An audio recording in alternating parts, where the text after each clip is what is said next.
minute and 40...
Thunder rolled again for distant lightning.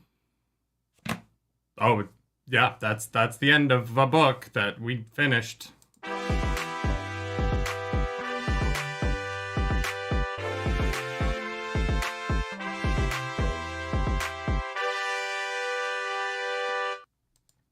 That is right. Right. Welcome back to the Nerdy Wordy Book Club. I am dead inside now. Yeah. Honestly, the funniest part of my week was like listening to you finish the book yesterday, just like yelling downstairs at me. Like, wait, is that where we just leave off? I was like, yeah.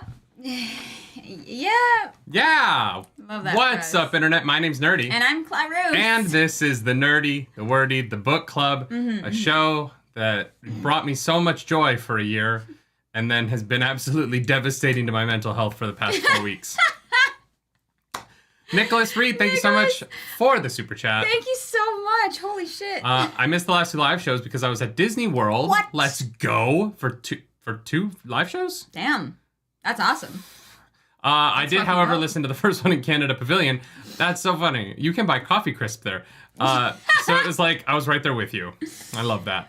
Thank you so much. We really appreciate that. I got some weird looks sitting there for 3 hours, but it was totally worth it. I mean, first of all, listen to a podcast sped up. But second of all, if you're in Disney World for 10 days, like, you have 3 hours to sit. Yeah. Do nothing. If you're there that long, you're good. You can do whatever the hell you want. Brian Edie, thank you for that super chat. Thank you for the super chat. Nerdy, love you, but just wanted to say you better not drop any F-bombs today. It's not okay anymore. Yeah, after a full year. A year into this podcast, you better stop. Yeah. Oh my god. No, Blue! No swears. Blue, thank you for 10 gifted. Oh my god. Y'all are foolish. Wow, thank you for helping us get through this book. Y'all are foolish. Me Monk, thank you. Congrats, you finished this terrible book. Thank you, Me Monk, for the super chat. Oh my god. Wow, Blue, thank you for 10 gifted memberships. Yeah, I did. I got a gifted membership. I should probably turn that off. You probably should. Be like, no, don't gift me, like, because you can do that, I think. Yeah, we are here today to discuss the end of Crossroads of Twilight. Today. Dearly beloved, we gather here to say our goodbyes. To this motherfucker right here. Dirt Burb, dropping the 5 memberships. Yo, thank you so much. Oh my god. I thought, wow, I you didn't. You guys are crazy. Yeah. I thought no one was going to show up this week. I feel like these are. I was about to say, guys, I really want a cookie for like making it through this book, but like this is better. So thank you for your support. It means a lot. The best parts of Crossroads to Twilight is the end. Not the ending, the end. Thank you for joining the Nargs Wheel of Time. Yeah, Wheel of Time, welcome back to the Nerd Table. Yeah, this is the end of a book that is bad. It's poorly written, and it's bad. Yeah. I hate to say that, but like this is... And I've seen in the Discord, I have it pulled up because I wanted to mention it. Someone mentioned a Robert Jordan quote. And I want to talk about this really quickly before we get into this. Starting off because strong. I don't think Robert Jordan understands why this book is bad. Because this quote makes me think that he doesn't get it. He said, "I like trying new things with each book too, especially tricks with time. Some of those work out better than others. The notion of starting each major segment of Crossroads of Twilight on the same day seemed a terrific idea, but by the time I realized that it would have been better to do it another way, I was too deeply into the book, with not enough time to rewrite the entire book." Robert, the problem with the book isn't that all the stories start on the same day. No, like, that's actually kind of cool. The problem is that you started them all on the same day and made the decision, as the author, that nothing really happened anywhere on that day. People just kind of are going about their lives. Like... Starting it all, if you're going to start the story on the same day, have that day be important in all of the storylines instead of being like, I'm going to write 10 chapters, and in 3 of them, they're going to bathe, and then there's going to be a chapter where they put clothes on, then they're going to go to a meeting, and then they're going to go to another meeting, and then that's fucking it. Yeah. It's one of those things where, reading that quote, I'm like, honestly, the idea of starting everybody off on that same day, I think is actually very interesting. You just, you make that day interesting. Yes. But, because, like, that would, it'd be like Nick Fury's Very Bad, No Good Week or whatever it is. Like, like... Nick Fury's Very Bad, No Good Week? Isn't there, like, a week where, like, half the Marvel movies happen and... Oh, right, because Incredible Hulk, Thor, and... Iron Man 2 all happen in the same week, canonically. Yeah, something like that. Like, like, if that day that the taint was cleansed, if that was, like, a big day for all of our characters, but the problem is that it's not. And even if it wasn't that specific day, you skip ahead a little bit and you get to the good stuff faster, because, the problem is that nothing happens. It's not the problem that it started off on the same day. I actually think that is a cool idea. Althor's Taint says sometimes life is just lame, maybe. That's fine. Life can be lame, but you don't have to write 662 pages of it. For me personally, this book is 3 Harry Potters.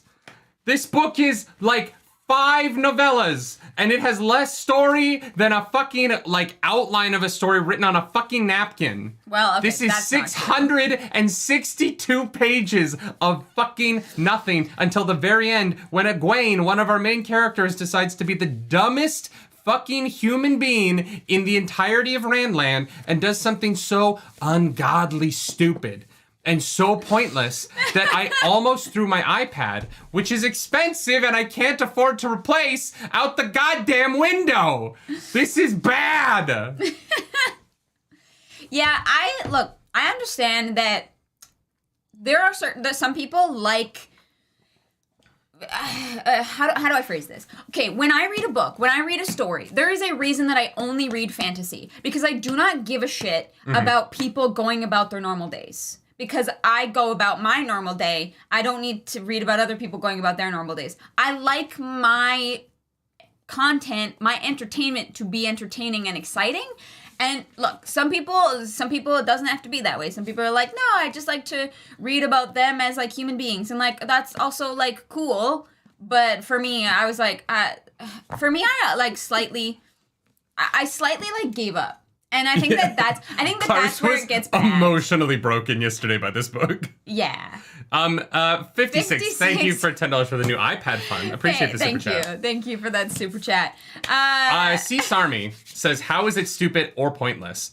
I don't want to skip to the end, but I promise you, we will get into how Egwene is the dumbest motherfucker, because her big plan was to go do the secret thing in the middle of the night. But the secret thing involves her lighting herself up like a goddamn firework in the middle of the darkness, because people who can channel can see you as a bright light when you're fucking channeling, you dumb motherfucker. Because baby, you're a fire. Not you, Sisarmi. Egwene. I'm not calling Sisarmi a dumb motherfucker. I'm saying Egwene is a dumb motherfucker for thinking she can be in the middle of a lake in the middle of the night and just light up with the one power and think that the White Tower, the tall fucking building in front of her that goes up to the goddamn sky, that none of the people in there who all can see her when she lights up in the darkness in the middle of the night aren't going to be like, hey, maybe we should go stop that person who is channeling in the fucking lake.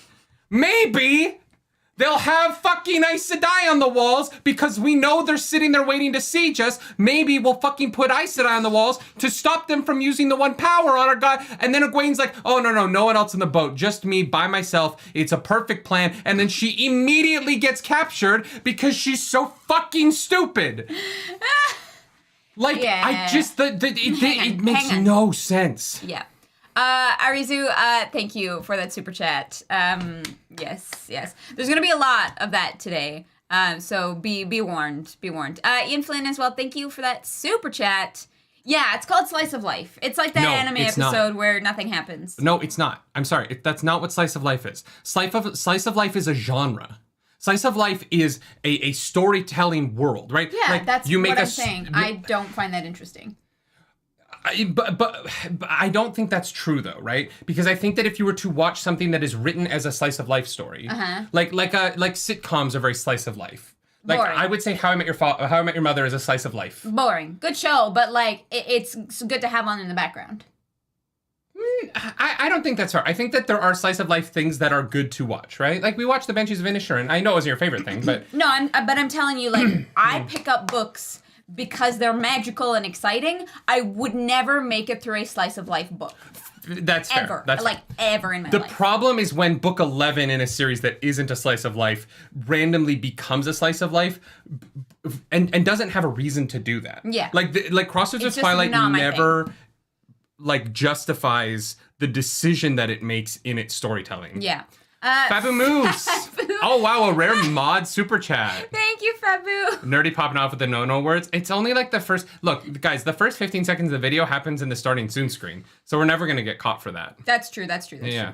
Yeah. David McGarry says, hey, Egwene hadn't been captured for quite a while. You know what? You're right. We were overdue. Oh my God. Okay? We were overdue. The thing that bothers me about it the most is that we know what happens next to her. Which is like, wait, what do you mean? Weirdly fun, but also like weirdly like. What do you mean? Well, she's gonna wake up, surrounded by 13 people talking about taking control of her, and then she's gonna realize she's the Emerald Seat and run around the White Tower because there's like the trial going on in the next building. The trial? We've watched this scene play out. Oh, okay. This literal scene. She's in the White Tower. She wakes up in the White Tower. She's confused because she's the Emerald Seat. She's like, how am I the Emerald Seat? She's looking around. She's got all these women around her. And then she finds out, she's like looking out the window and there's the trial happening in the building next door for the Emerald Seat. And Leda is the Emerald. The like other person Emerald. Oh, like yeah. This literally, she is such a fucking prophetic character that we already know what happens next. That's kind of cool, but like. I didn't even think about that, to be honest. I was like, oh no, the triangle like test things are kind of more like are less like on the nose, but maybe it is exactly right on the nose. Troy Hallett, thank you for that super chat. Thank you for the super Corner chat. Gas was the best slice of life show. That's a Canadian right there. I've never seen it, but I'll take your word for it. Corner Gas is great. Yeah, I just need things. I literally was reading this and I just read it to get through it, and like I'm like I wasn't even mad. I was just disappointed. And I like yesterday I was like Nerdy's like ranting about the book and I was like, yeah, you're fucking right. Sucks. Like I was like don't even know how to cry about it. Shall we get into the chapters in order? We don't really have any housekeeping this week, so. I guess. Y'all, before we get into the chapters, I do want to say we are going to have a full book recap next week. So start dropping. A Monkey, if you're here, or Fabu, can you open up the questions channel? And we will start taking your questions. They do not have to be about Crossroads of Twilight. They can be about anything previously in the Wheel of Time. If you guys want to do just like 3 hours of Bed Bond Balefire, we're down. Yeah, next week is going to be way more chill, hanging out, and just maybe talking about this book a little bit. So the problem is we can't start New Spring next week because we are going on a ski trip with some other friends and content creator people. And so we are going to... we don't really have time to read this week, but we still want to do book club next week. So just like drop your questions. Think of it as an AMA on... Ask me anything. Fantasy and the Wheel of Time. Yes. In the Discord next week. And then we'll start New Spring the week after that. Then the week after that, we have a 1 week break because we're at Katsucon. Yeah. And then the week after that, we'll finish New Spring. Then the week after that, we'll start Knife of Dreams. Yes. So. Yes, exactly. Yeah. Yeah, we'll post that as well. Just because, you know, if you're a visual person like me, that'd be very helpful. Arazu, thank you again for another super chat.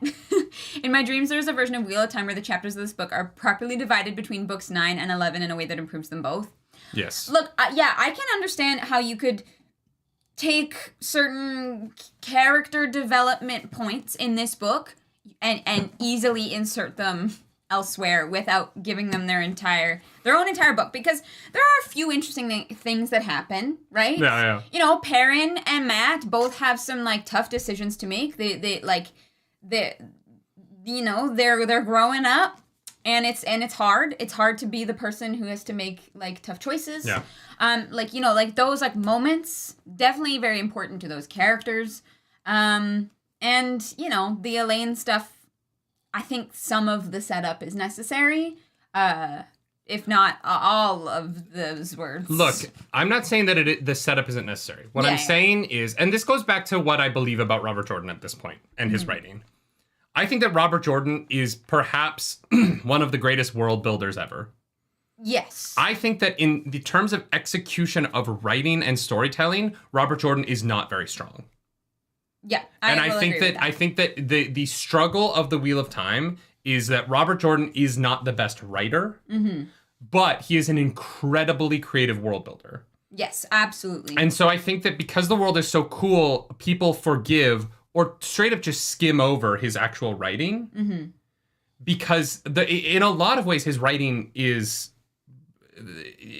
not the best, right? Yeah, and particularly in the way that he writes women, in the way that he repeats himself, in the way that his narratives get lost, and he really struggles to keep the momentum of all of the storylines equal. And so there are characters who have these incredibly climactic moments that then cut to chapters of absolute boredom. Yeah. Like, he doesn't do a good job. My eyes glaze over sometimes where I'm like, yeah, we've been here before, and I'll skip to something that I see, like, that is new information or is interesting. And I think that he, like, if he had shortened this series down and I didn't have as much time to really, like, spend with his prose, I think that I would be more impressed with it. Yeah. It is the kind of prose that at first you're like, wow, he uses a lot of words. That after 10 books, I'm like, oh, he uses a lot of words to not say very much and to not have much of an opinion on anything. He just uses the words a lot. And I love the Wheel of Time, guys. Like, I still do. But I think that Robert Jordan is very good at a couple of things. And he created a fantasy world that is just incredible to be within. Yeah. But then his execution of telling a story within that world is significantly hampered, partially by, I don't think his editor did him very many favors. But Graham Fletcher says Nerdy, his writing in the first 6 books is some of the strongest in all of fiction. I don't agree with that.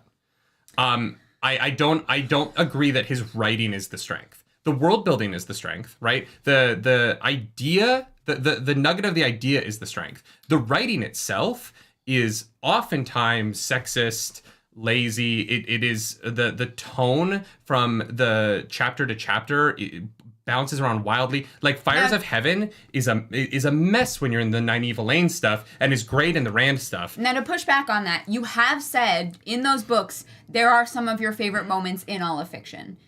100%. Like, I agree with you. I don't think, like, overall, I think that there are some issues.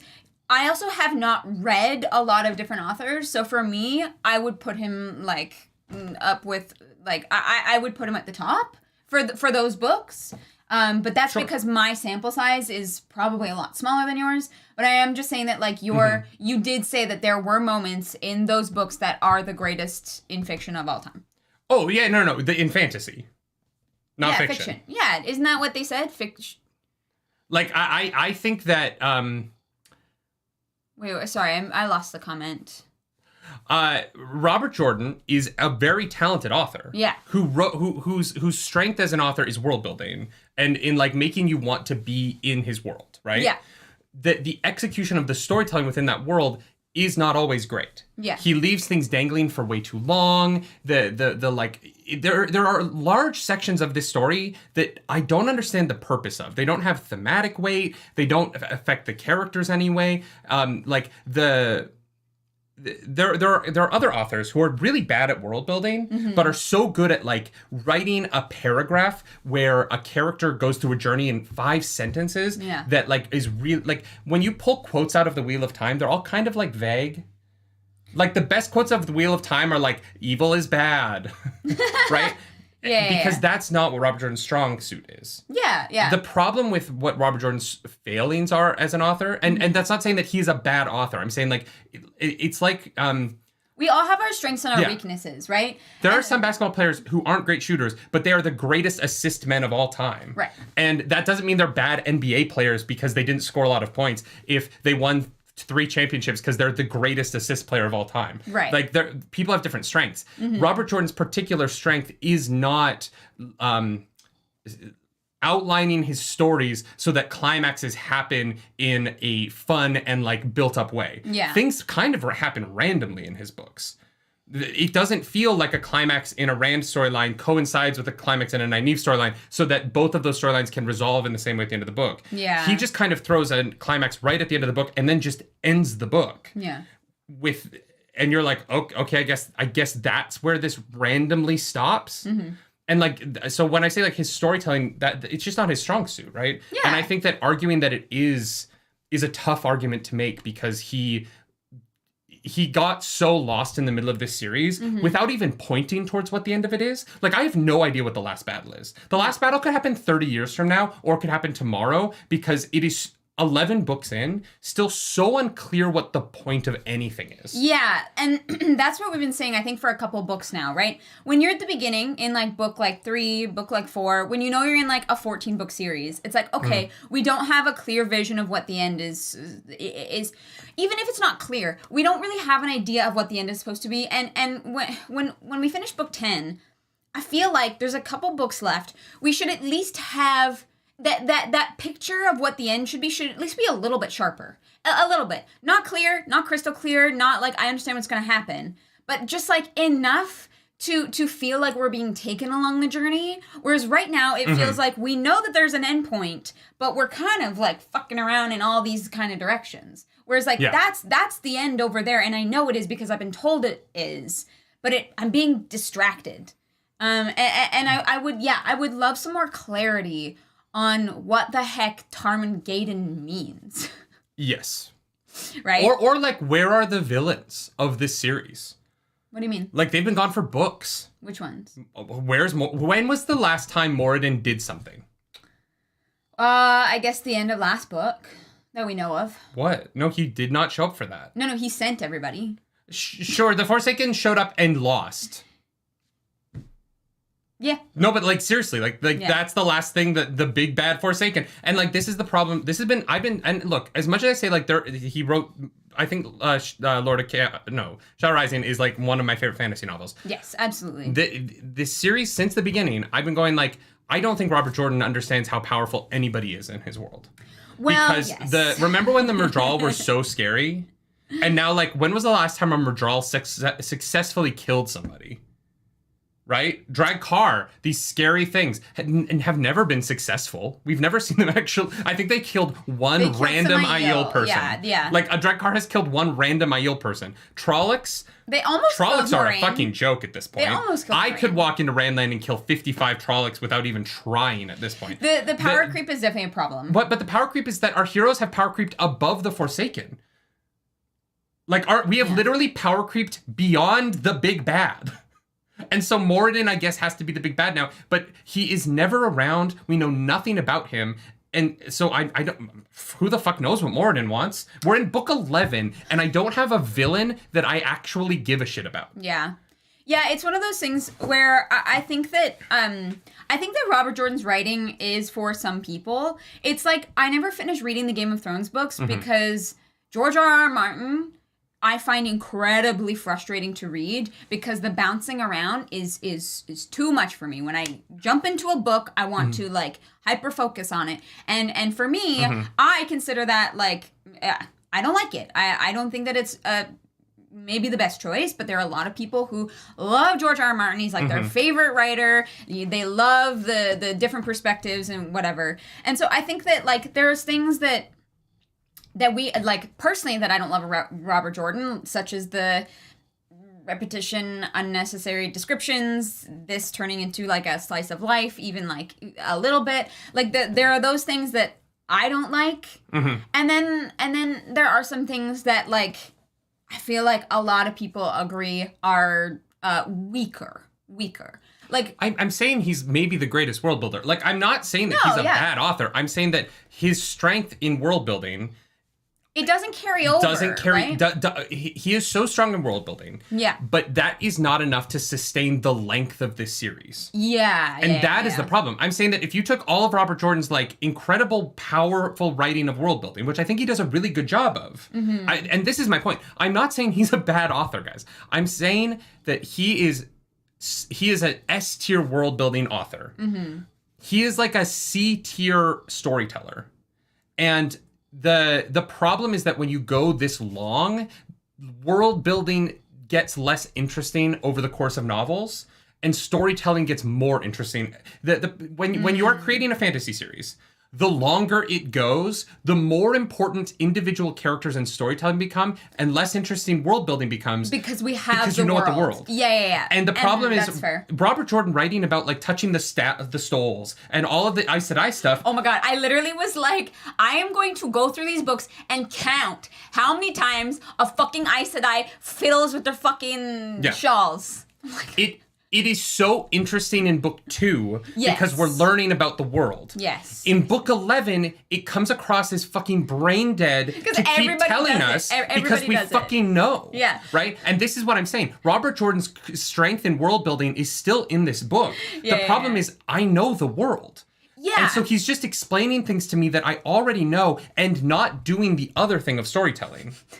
The storytelling just isn't there at all. Yeah. And so, yes, he is one of the world's best world builders. Yeah. He's not a great storyteller. And the length of this series shows what is lacking from his writing more than it amplifies the strength of his writing, because world building authors need to keep it short. Yeah, because the storytelling becomes more important. Michael Kioski, thank you for that super chat. Thank you so much. RJ plotting is like packing up your house. You start off with a good plan, but at some point you just shovel things into boxes to clear the space. 100%. No, and but I agree with that so much. Yeah. In that, like, I think that Robert Jordan had the world in his head, and he started to put that down on paper, and I fell in love with it because his world is so cool. Yes. And then he started to try and write characters into that world, and it doesn't work as well. Yeah. They're tropey. All of the women kind of feel the same except Min. They're just like the women live on one knob of like how aggressive they are. And there's not a lot of variety in their personalities other than that. Yeah. Or more recently, like how broken they are because of like, I don't know. Yeah, no, that's something that we've definitely talked about a few times, but... And Robert Jordan writes people who don't exist in real life. Like, Shariam crying at the idea of a thing being mentioned in the hall is just such a, like, not real... Like, it's like an anime moment where you're like, wow, that is so exaggerated that it doesn't seem realistic. Well, and there are things like that are over-exaggerated where other things aren't, and so it just feels a little bit out of place. Like, I think that, like, having Shariam not be okay in that moment makes sense, but it like, there are certain things that do feel over-exaggerated. Jordan's gender ideology is close to men are from Mars, women are from Venus. Yes, Eldar Hammond. That is true. It really does feel like that. Like there's not a man and a woman in this series who see eye to eye and like work together on the same level. Mm-hmm. Like not a single one. And maybe I'm just like, wow, I guess I'm really lucky that I have great relationships in my life where like you know, it's like a balanced thing, but God, everybody just seems to hate one another. Emberize has a really good point here. He's not the best at pacing, and I also think that his love of surprises often works to his disadvantage. 1,000%. And I want to get into it. Mm-hmm. Let's get into the chapters, because I want to talk about this. Yeah. I want to, in each of the POVs in this book, I want to talk about how our main characters don't do anything, and how things happen. Yeah. But our characters aren't the ones doing them. Yes. And I think that that's going to be the theme of the podcast today, because things are happening. It's just that our characters aren't the ones doing them, and that is weird. Yeah. We're 30 minutes in, and we're about to start the chapters. I feel like this is a normal morning show. Yeah. Or a book club. Here's the thing. I think we'll be just fine. Yeah. Chapter 23, Ornaments. Cadsuane walks down a hallway. Yes, correct. Chapter 24. What?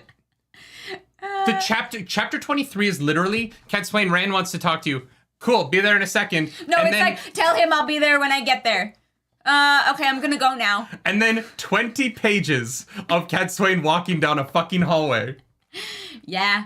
That's it. That's the chapter. Yep. Nynaeve is fine. Rand is fine. There's no fallout from the last thing. Nobody knows if they believe that the taint is cured. That's it. That's the chapter. Oh, Rand shows up this far into the book. He must, there must be a problem. No, he's fine. No, he's fine. Just needs a little bit of sleep. Rand woke up the next day and was A-okay.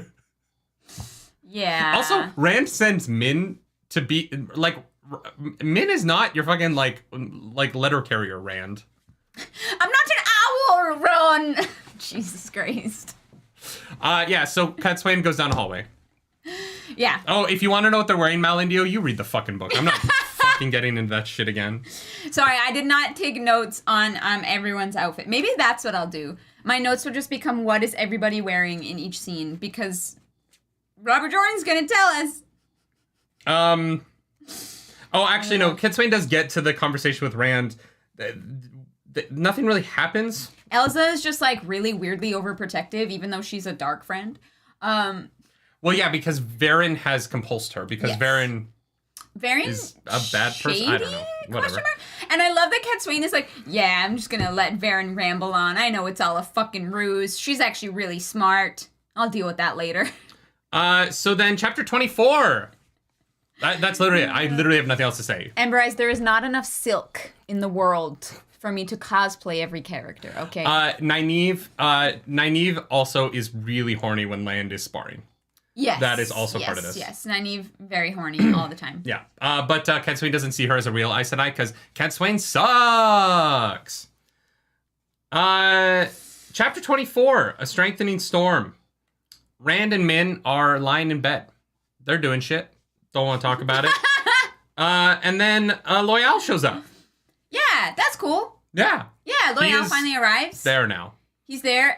We didn't get to have any interaction with his buddy. Yeah. That he was traveling with. We don't know how successful they were, really. They're mostly successful, but Yeah, mostly successful. Some of the Ogier were child and ignored him. Mm-hmm. And then they didn't go to steading Shanghai, but he's don't worry, the word will get to them, hopefully in time.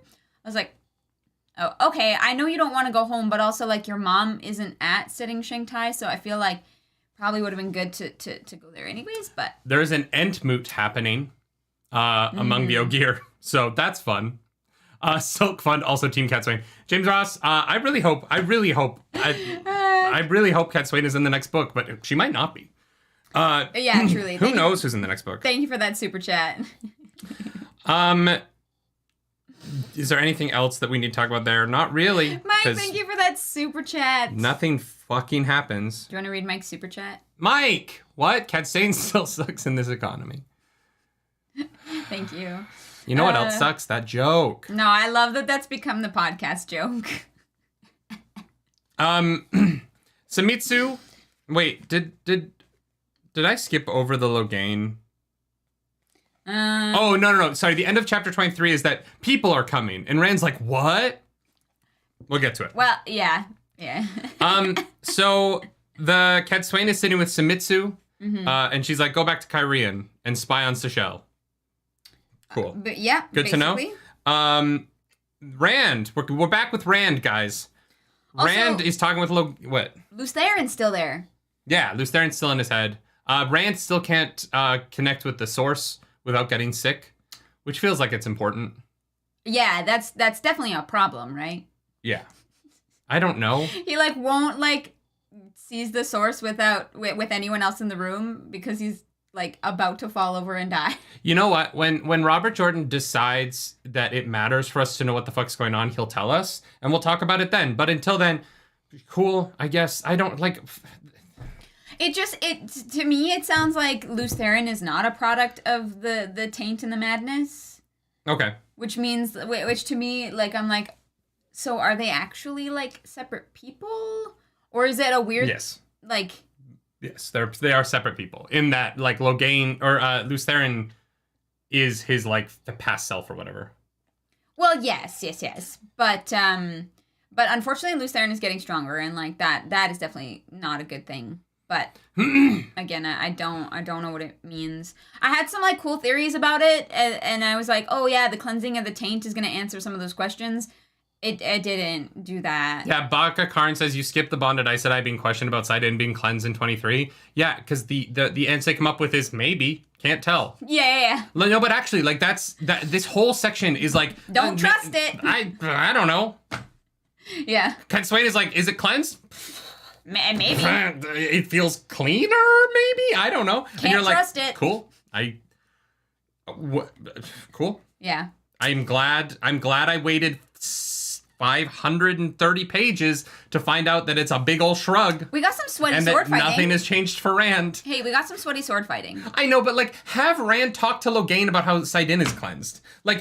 Can you imagine? This scene goes completely differently. Logain shows up and he's like, "What the fuck did you do?" Yeah. And Rand is like, "I cleansed Saidin," and Logain breaks down crying because he can connect to the source without. Can you imagine if there was a character moment in this? Instead, it's Cadsuane going, "Hey, is Saidin cleansed? Maybe." Who gives a fuck?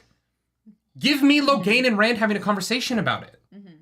Give me Brand and Min having let me see two characters who actually care about the conversation that they're having. Well, and have an emotional connection to something. Yeah. Let us feel the stakes and the emotional connection to it by giving us a character who actually cares about what's going on in the moment. Yes. Because everyone's kind of oh yeah, probably, maybe, possibly, I don't know. So it's it just. Yeah, it just it loses that. It's just lackluster. It's lackluster for sure. Yeah, because Robert Jordan is consistently choosing the wrong characters to be from the point of view of. Robert Jordan makes really bad decisions about who to watch scenes from the perspective of. Sometimes. And it's disappointing. Sometimes. I would say too often. Too often in these books, we are getting perspectives of people who are watching other people do things. And being like, oh, they're mad. That person is sad. That person's eyebrows tell me that they have to poop later. That person's hair is parted on the left today, which means that that's actually the twin. And when the twin is the parted on the hair left person, well, then that means that they're more likely to anger. And oh my gosh, I smell hotcakes. The reason that I smell hotcakes is because the cook is sleeping with Tom Marilyn. Tom Marilyn's mustache is twisting to the left today. And so if Tom Marilyn's mustache is twisting to the left, that is the signal that he saw that somebody in the royal family was mad yesterday. To be fair. And I'm like, oh my God. To be fair, I pointed that out in book 1 or 2. I was like, how is everybody perfect at reading characters' faces? Oh, no, 100%. Yeah. I was like, no. What is happening? And I think people were like, oh, well, if you just think of everybody as kind of having slight superpowers. And I was like, okay, sure. If you say so. Ildram says RJ deliberately doesn't do that because he loves having characters who don't know what's going on be the POV. Wrong. That's not true. Robert Jordan loves to have characters be the POV, but not tell the audience what they know. Which is the worst form of first-person story. And not that this is first person, but it's light first person. Light. it is the worst version of that. To have a Egwene be like, I have a plan, not going to tell the audience what it is, but they're going to be in my head as I think about the plan that they don't know what it is. That has been increasingly frustrating. It is the worst version of first-person storytelling, to have the point of view character be a character who has more information than the audience. Purple Aja, welcome back to the nerd table. Thank you so much. Thank you, We Purple appreciate Aja. that. It works to catch replay there. We'll catch you later. Thank you. Yeah, it is one of those things that's just increasingly frustrating because you're like, this character should know what's going on, and they're deliberately like shielding their thoughts from the reader, and I'm like, thank you, Ember, for saying intimate third person rather than distance third person. Yes, this is the most intimate third person. Angela Baston says, I kind of like that he described body language, made me see the situation like the character in the scene. The only problem I have with it is that every character in this world can see minute details. Yeah. Like their lip curled up on the left at the same time as like a character on the other side of a throne room. The person in the middle is seeing like the faces of like 26 people move at the same time and knows what each individual fucking face means. I'm not gonna lie, the description of body language is great. That's not the problem to me. It's that the character knows exactly what it means, even if it's a person they've just met for the very first time. Yeah. No, I agree with that 100%. Like, I'm like, everyone in this world can read everybody else like a literal book. And Perrin, he's got his super nose. But again, Perrin's thing is less cool because everybody else can also do it with their eyes. And Perrin's nose has become a joke. Well, yeah. Like, Perrin's, anything to do with Perrin's nose makes me laugh. Yeah. I can't take it seriously because it is the dumbest. I think it's fun. But, okay, but like when he's like, her scent smelled sharp, like irritation, and also soft, like frustration. And I'm like, what the fuck does that mean? Okay, well, I don't remember that sentence. There's a couple of times where he smells like literally two emotions at the same time from people. And I'm like, he's getting better at it. What the fuck? He's getting better at it. In like a few weeks, because it's only been a few weeks. 56 says to echo chat, I think a large, thank you for the super chat. I think a large Logain POV in the book showing the reaction of the men in the Black Tower would have done a lot of work for this book.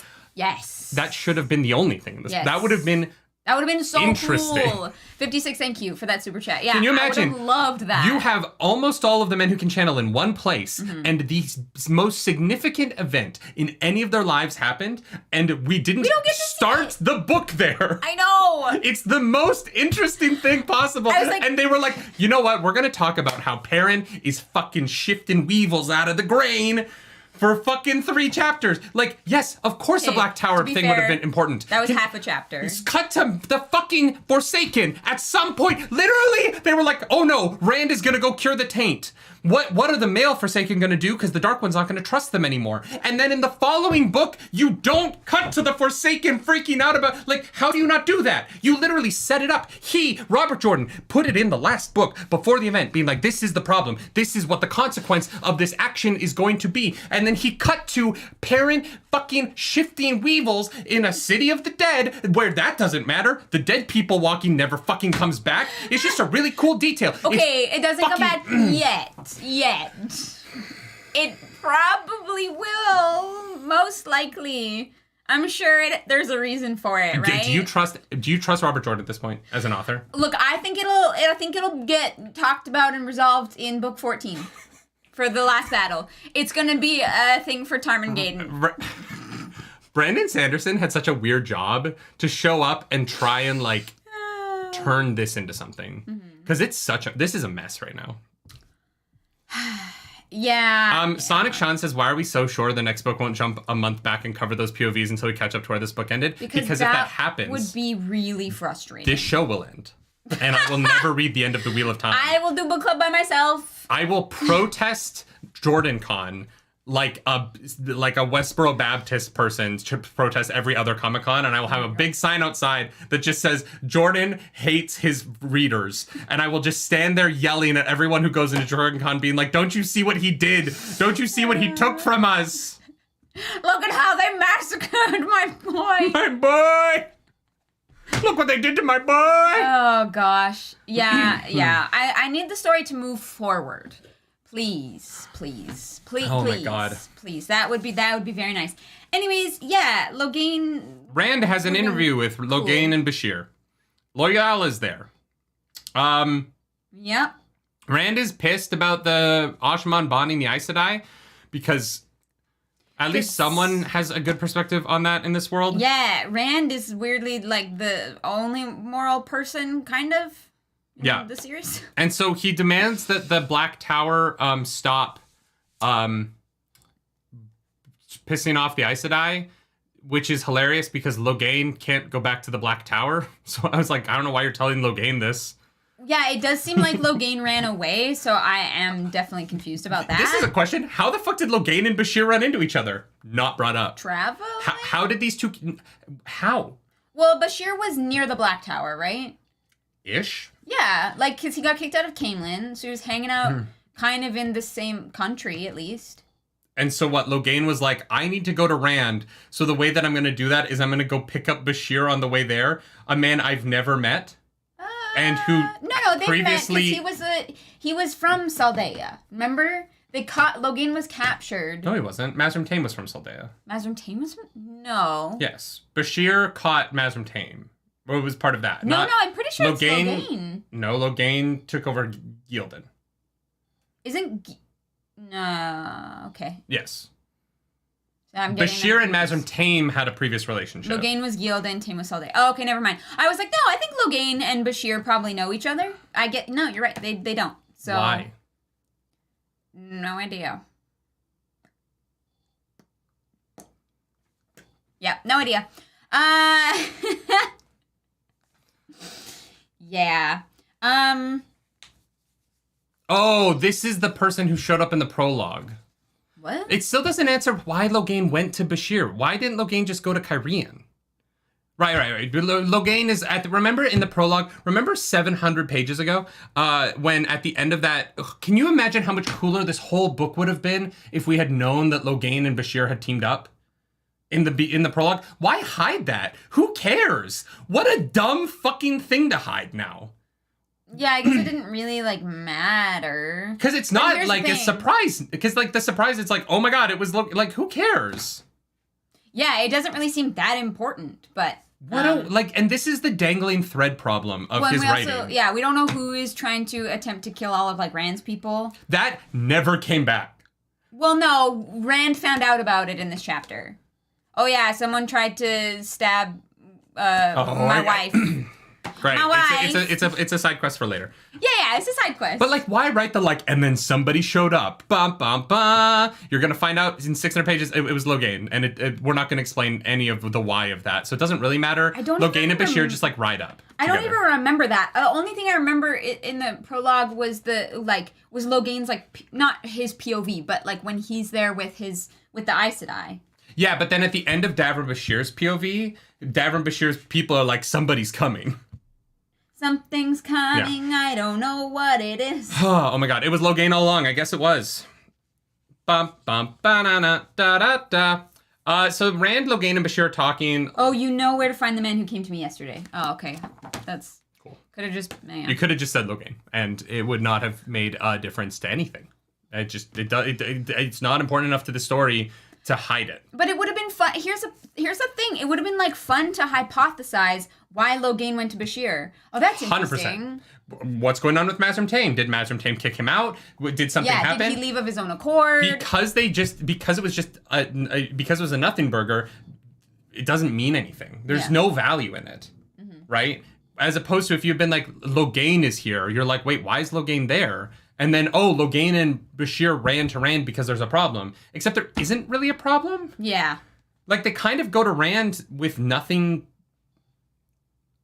Someone tried to kill Davram Bashir's wife. That's bad. But, they don't come to Rand with anything that Rand can do for them. Yeah. Which is why Rand is like, all right, so a truce with the Seanchan, please. Yeah. Yeah. I guess where are they sending Loyal? I don't remember. What? They're sending Loyal somewhere. Can't remember.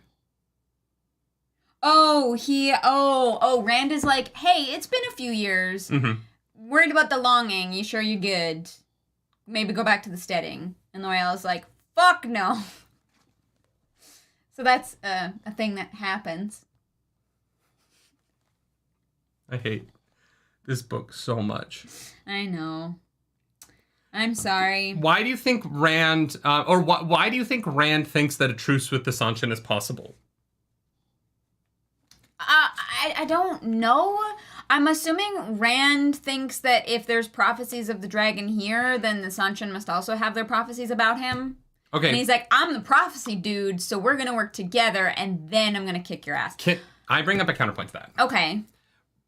Rand, a few pages before this, and in this conversation, says, I don't need a war with the White Tower. What part of settling a truce with the people on the East Coast or the West Coast who are kidnapping and enslaving the Aes Sedai makes Rand think that having a truce with them is going to help him in his effort to, as he said earlier in this very conversation, not go to war with the White Tower?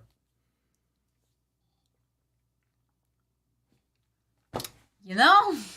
It is like we're at a point where our characters, and maybe it's because Robert Jordan is now writing our characters as being the ones in charge, and so they have to seem politically smart, and Robert Jordan maybe isn't good at writing that, because none of our characters are making decisions that have any intelligence behind them. They're all incredibly stupid. You're saying any characters and all decisions. That's not true. We have seen things in previous books that we have liked. We're like, this person seems really smart in this moment. Like you are starting to overgeneralize because you don't like this book. I am not convinced that any of our main characters have made good political decisions. I think that that's not true. I think Elaine has made some great choices. We don't know, though. Here's the problem. We don't know what the consequences of any of Elaine's actions are, and we don't know what the goals of any of her actions are, because here's my problem with that. Okay. Elaine is all secret plans. You don't even know what Elaine's doing. Like, what do you mean? She sent this, the Borderlanders. Like, she used the Borderlanders marching to her to find Rand to send them off in a direction that most benefit her when she knew that there were people, like, coming after her. Like, she set up those logistics. I think that was incredibly clever. And yeah, they're not going to get there in time. Yeah, but it doesn't matter. They're still on their way. Like, those plans... I think it matters. If she gets back to the city and they're like, oh, they're not going to get here in time for that to matter. And she's like, oh, I just went and I just spent a lot of time doing something that... Okay, but the plan was still great. We have definitely seen intelligent decisions that, like, I think are well written, and we have talked about them on here. The plan is good if nobody finds out that it's her plan. That's what all plans are. Okay, but she rode in. If anyone finds out that Elaine Sedai was there and told them to ride south, which she rode in and was like, "Hi, I'm Elaine Sedai, ride south." Yeah, she was like, "Yeah, if Rand is over here." If anyone in Andor finds that out, she's fucked. Why? Because she worked with an outsider in her bid to become queen. What? And it's not going to matter. But they're not, like, her soldiers. She was like, you're not fighting for me. We are not shedding blood. This is going to be perfectly peaceful.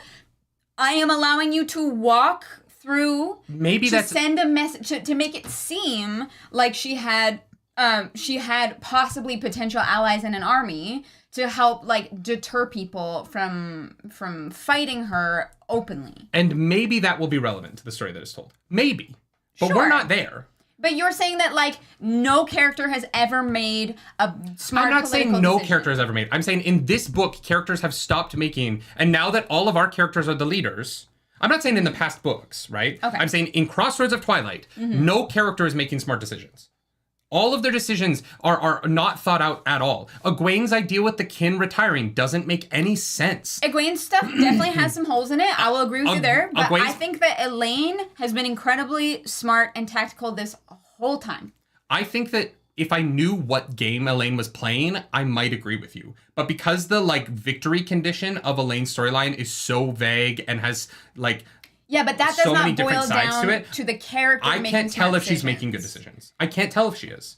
Because I don't know what the game is. It's like watching someone play chess and not knowing what the rules are. And so you can look at it and be like, it looks like the moves are good, but because what the goal of that mission is so obfuscated because you don't know the rules of the game. If you don't know that someone needs to take the king, then you could look at a game of chess and say, oh, they're taking a lot more of the other people's pieces than are having of theirs taken. But we know that the end goal is to have her be the Queen of Andor, so we know we know chess, even if we don't know every single rule, we still understand that they are getting closer to their goal and trying to set it up in a way that maybe we don't understand We quite. don't know they're getting closer to their goal.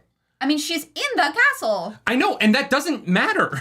According to her, frequently, we're told over and over and over again that is not an advantage. But she is going around, again, making smart decisions, letting the people see her, letting it be known that she's alive and well, doing great for herself. Definitely a symbol of power. Like, that, again, is a very political, like, decision. It's a tactic, right? All right, I will give you Elaine.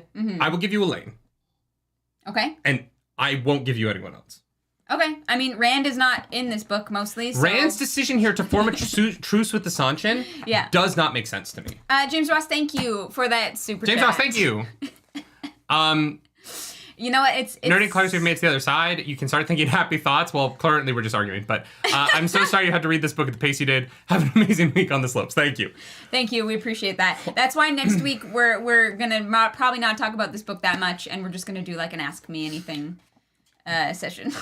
Rand wanting to have a truce with the Seanchan does not make sense to me without him knowing who they are. Well, like okay, Rand sending Logain and Bashir, two people who have never met someone from the Seanchan before. And as far as I know, we don't know that Rand knows about the Seanchan prophecies. I could be wrong there. I could be wrong, but I don't think Rand. I think Rand is assuming that they also have their own prophecies, but we haven't seen evidence of that. But that might just be me. But like Rand sending two soldiers. To negotiate for him with the Seanchan. And granted, we know from the epilogue that it works, which we'll get to. But to start a truce with the Seanchan, when he still does not have trust with the White Tower or know what's going on with the Black Tower. Yeah. Like if he works with the Seanchan, he's going to piss off the White Tower. Both White Towers. Yes. And probably the Black Tower as well, because he's a man who can channel and there are other men who can channel. Like, I don't understand what the Seanchan could possibly accept in a truce. The Seanchan are winning, by all means. They are winning, and they're already doing exactly what they want to do, so why would the Seanchan truce? Rand beat them in the mountains and then gave up. And so now they're now they're about to take Ilion because he's not there anymore. So it's like the Seanchan have... Like, what could you possibly offer the Seanchan? That's what I mean. What could the Seanchan want from this? I genuinely have no idea. And if Rand brought that, if that was talked about in this chapter, that would have been cool. If like, what can we offer the Seanchan to have this temporary truce? Yeah. There are ways that this could have been set up cool, but just go ask for a truce. You people, the Daverman but Logain have never met the Seanchan. They're not characters that they know. They're not negotiators. Logain can channel, which Rand knows pisses off the Seanchan. Like, Bashir seems at least like capable in negotiations. But he is a general. There's no reason not to assume that the Seanchan won't just kill Logain when he shows up. Yeah. Because you don't know. Yeah. And characters, like, we need to just move on because I feel like people are going to get frustrated. But, like, this is really, like, the only thing the protagonist of the series does in this book. And it is a decision that is made without the reader understanding why. It doesn't seem to come out of nowhere. Or it comes out of nowhere. And it doesn't go any... We don't get to see that conversation with the Seanchan. And imagine what Egwene is going to think. Someone who has been captured by the Seanchan and which been Rand collared. knows. He knows that. And imagine how Egwene is going to react finding out that Rand has, like, a truce with them. Because I guess we don't know enough about this truce, because right now it just seems very silly. Like, can the Seanchan still take women who can channel and put collars on them? Yes. Like, is Rand like, yeah, that's cool? Like, I don't... And so the problem is that as a political maneuver, in a chapter, in a conversation that starts with, I cannot afford to go to war with the White Tower, ending that with, okay, let's go start a truce with the single greatest threat to the White Tower on the continent, with their greatest enemy. The people who want to come and literally enslave them all. Yeah. Let's go truce with them before I talk to Egwene and make sure that our relationship is super copacetic. Right? Yeah. And like, it makes Rand seem like he's just flailing about doing random shit. And I don't want that. I want to be with him and like care. Yeah, if Rand had been like, look, here are my terms. This is what this truce needs to look like. Like, if we had gotten more information here, I would be more inclined to at least understand what Rand's thinking is because yeah, Egwene's gonna be fucking pissed. Like, he's already, like, having issues with the Aes Sedai. Yeah, he's got some who's, like, sworn to him. But, I don't know. It doesn't make any sense to me. Then we have a brief moment where Elsa is revealed to be a dark friend. Mm-hmm.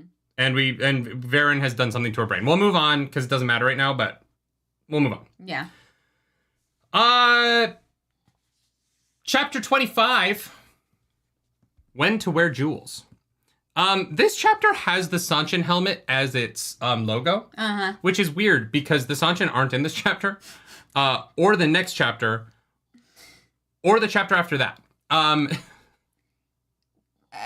They are mentioned at the end of chapter 27. So it is very strange to me that this chapter starts with the Seanchan helmet. I wonder if the Seanchan are the ones... Wait, no. What? They see the Seanchan. That's what it is. They see a rockin'? Is that no? Yeah, they see a flying Seanchan. That's why it has the Seanchan helmet. Oh, I missed. But I mean, like, that's I'm like, I don't know why. Oh, right, because it's just there. It's just there. Yeah. I take it back. I mean, I don't know. I don't know if that's a good enough reason, but I'm like, okay, cool. Like, Nemsi says, are we conflating truce with alliance? No, a truce is still going to be a bad thing in the eyes of the White Tower. Yeah. In the world of Deus Damar, do you really think that the Aes Sedai are going to hear... and I can't keep going back on this. You guys... yeah. The White Tower's not going to like it. Let's move forward. Think about it for a second. You'll figure it out. It's not that complicated. We finally get to Soul Harbor. Yeah. At least. There's a bunch of dead people walking around. So if that's not important, I'll probably cry. Yes. Yeah, they go to a city that's really gross and stinky because there's ghosts walking around and everybody's terrified. They go to negotiate for some grain. And lo and behold, the grain is bad. There's lots of weevils, which means... the dark one, which we have I don't want to skip over the city, though. Okay, right, because you actually, you like this part. Robert Jordan, I want to go back to what I was saying at the beginning of the podcast, is an incredible world builder. Yes. Because this city, holy shit, the writing about this city is so fucking good. Yeah. It's so good. He sets up this town in a way that, like, it is, like, the best version of a DM bringing a group of adventurers into the next city in a game of Dungeons and Dragons. He writes the dirtiness and the grime and the fear of this town so fucking well. It's so cool. Like, the first chapter here of going to the city is riveting at world building. Yeah. And this is what he's so good at, right? Yeah. Introducing a new place and having it feel like this insane. What the fuck is going on here? The only thing I care about in Crossroads of Twilight is what is going on in this town. Because it is so well done. Yeah. It really is. Yeah.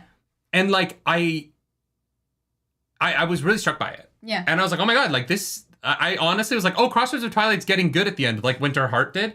Because I was like, this is so fucking cool. Yeah, because I also thought that it would be relevant to the rest of the book. Oh, it goes literally nowhere. Yes, which is unfortunate. But it was really cool to read through and having our characters experience it and try and figure out, like, what is going on. Claudia Van Tilburg says, the other 2 times people saw ghosts in this book, you sure did not think it was important. You flat out dismissed it and did not give a shit. Because it didn't mean anything. And guess what, Claudia? I am saying that this is so cool. It doesn't go anywhere. It doesn't matter yet. It's not relevant. Maybe book 14, it'll matter. Like, look, like ghosts coming back is fine. If it will be cool when it matters. But right now, it is another side quest for Perrin to go on. Like, yes. Perrin is now... in the middle of his food side quest, where he has to go get food, he finds a ghost town. Rather than investigating the ghosts, or letting the Aes Sedai investigate the ghosts, he said, we're not going to investigate the ghosts, we're on a food quest. Yeah, we At got which shit point, to do. he gets sent on, make another truce with the Seanchan side quest, that is a side quest within the side quest, that is within the side quest, that is within the side quest, that is within the side quest, and none of it is moving forward. It is just lateral moves. He is on this thing, and then he's on this thing. Instead of going forward and up and towards something, he is doing this. He is spinning around in a fucking circle, beating people. Oh, no, there's weevils. We gotta go winnow them in the woods. Oh, we're winnowing the weevils. We do get half a chapter of winnowing, but yeah, when the other ghosts showed up, we had absolutely no information to make an inference as to what it meant. So we were like, all right, that is a thing. Maybe it's a ghost. Maybe it's Maybelline. I don't know.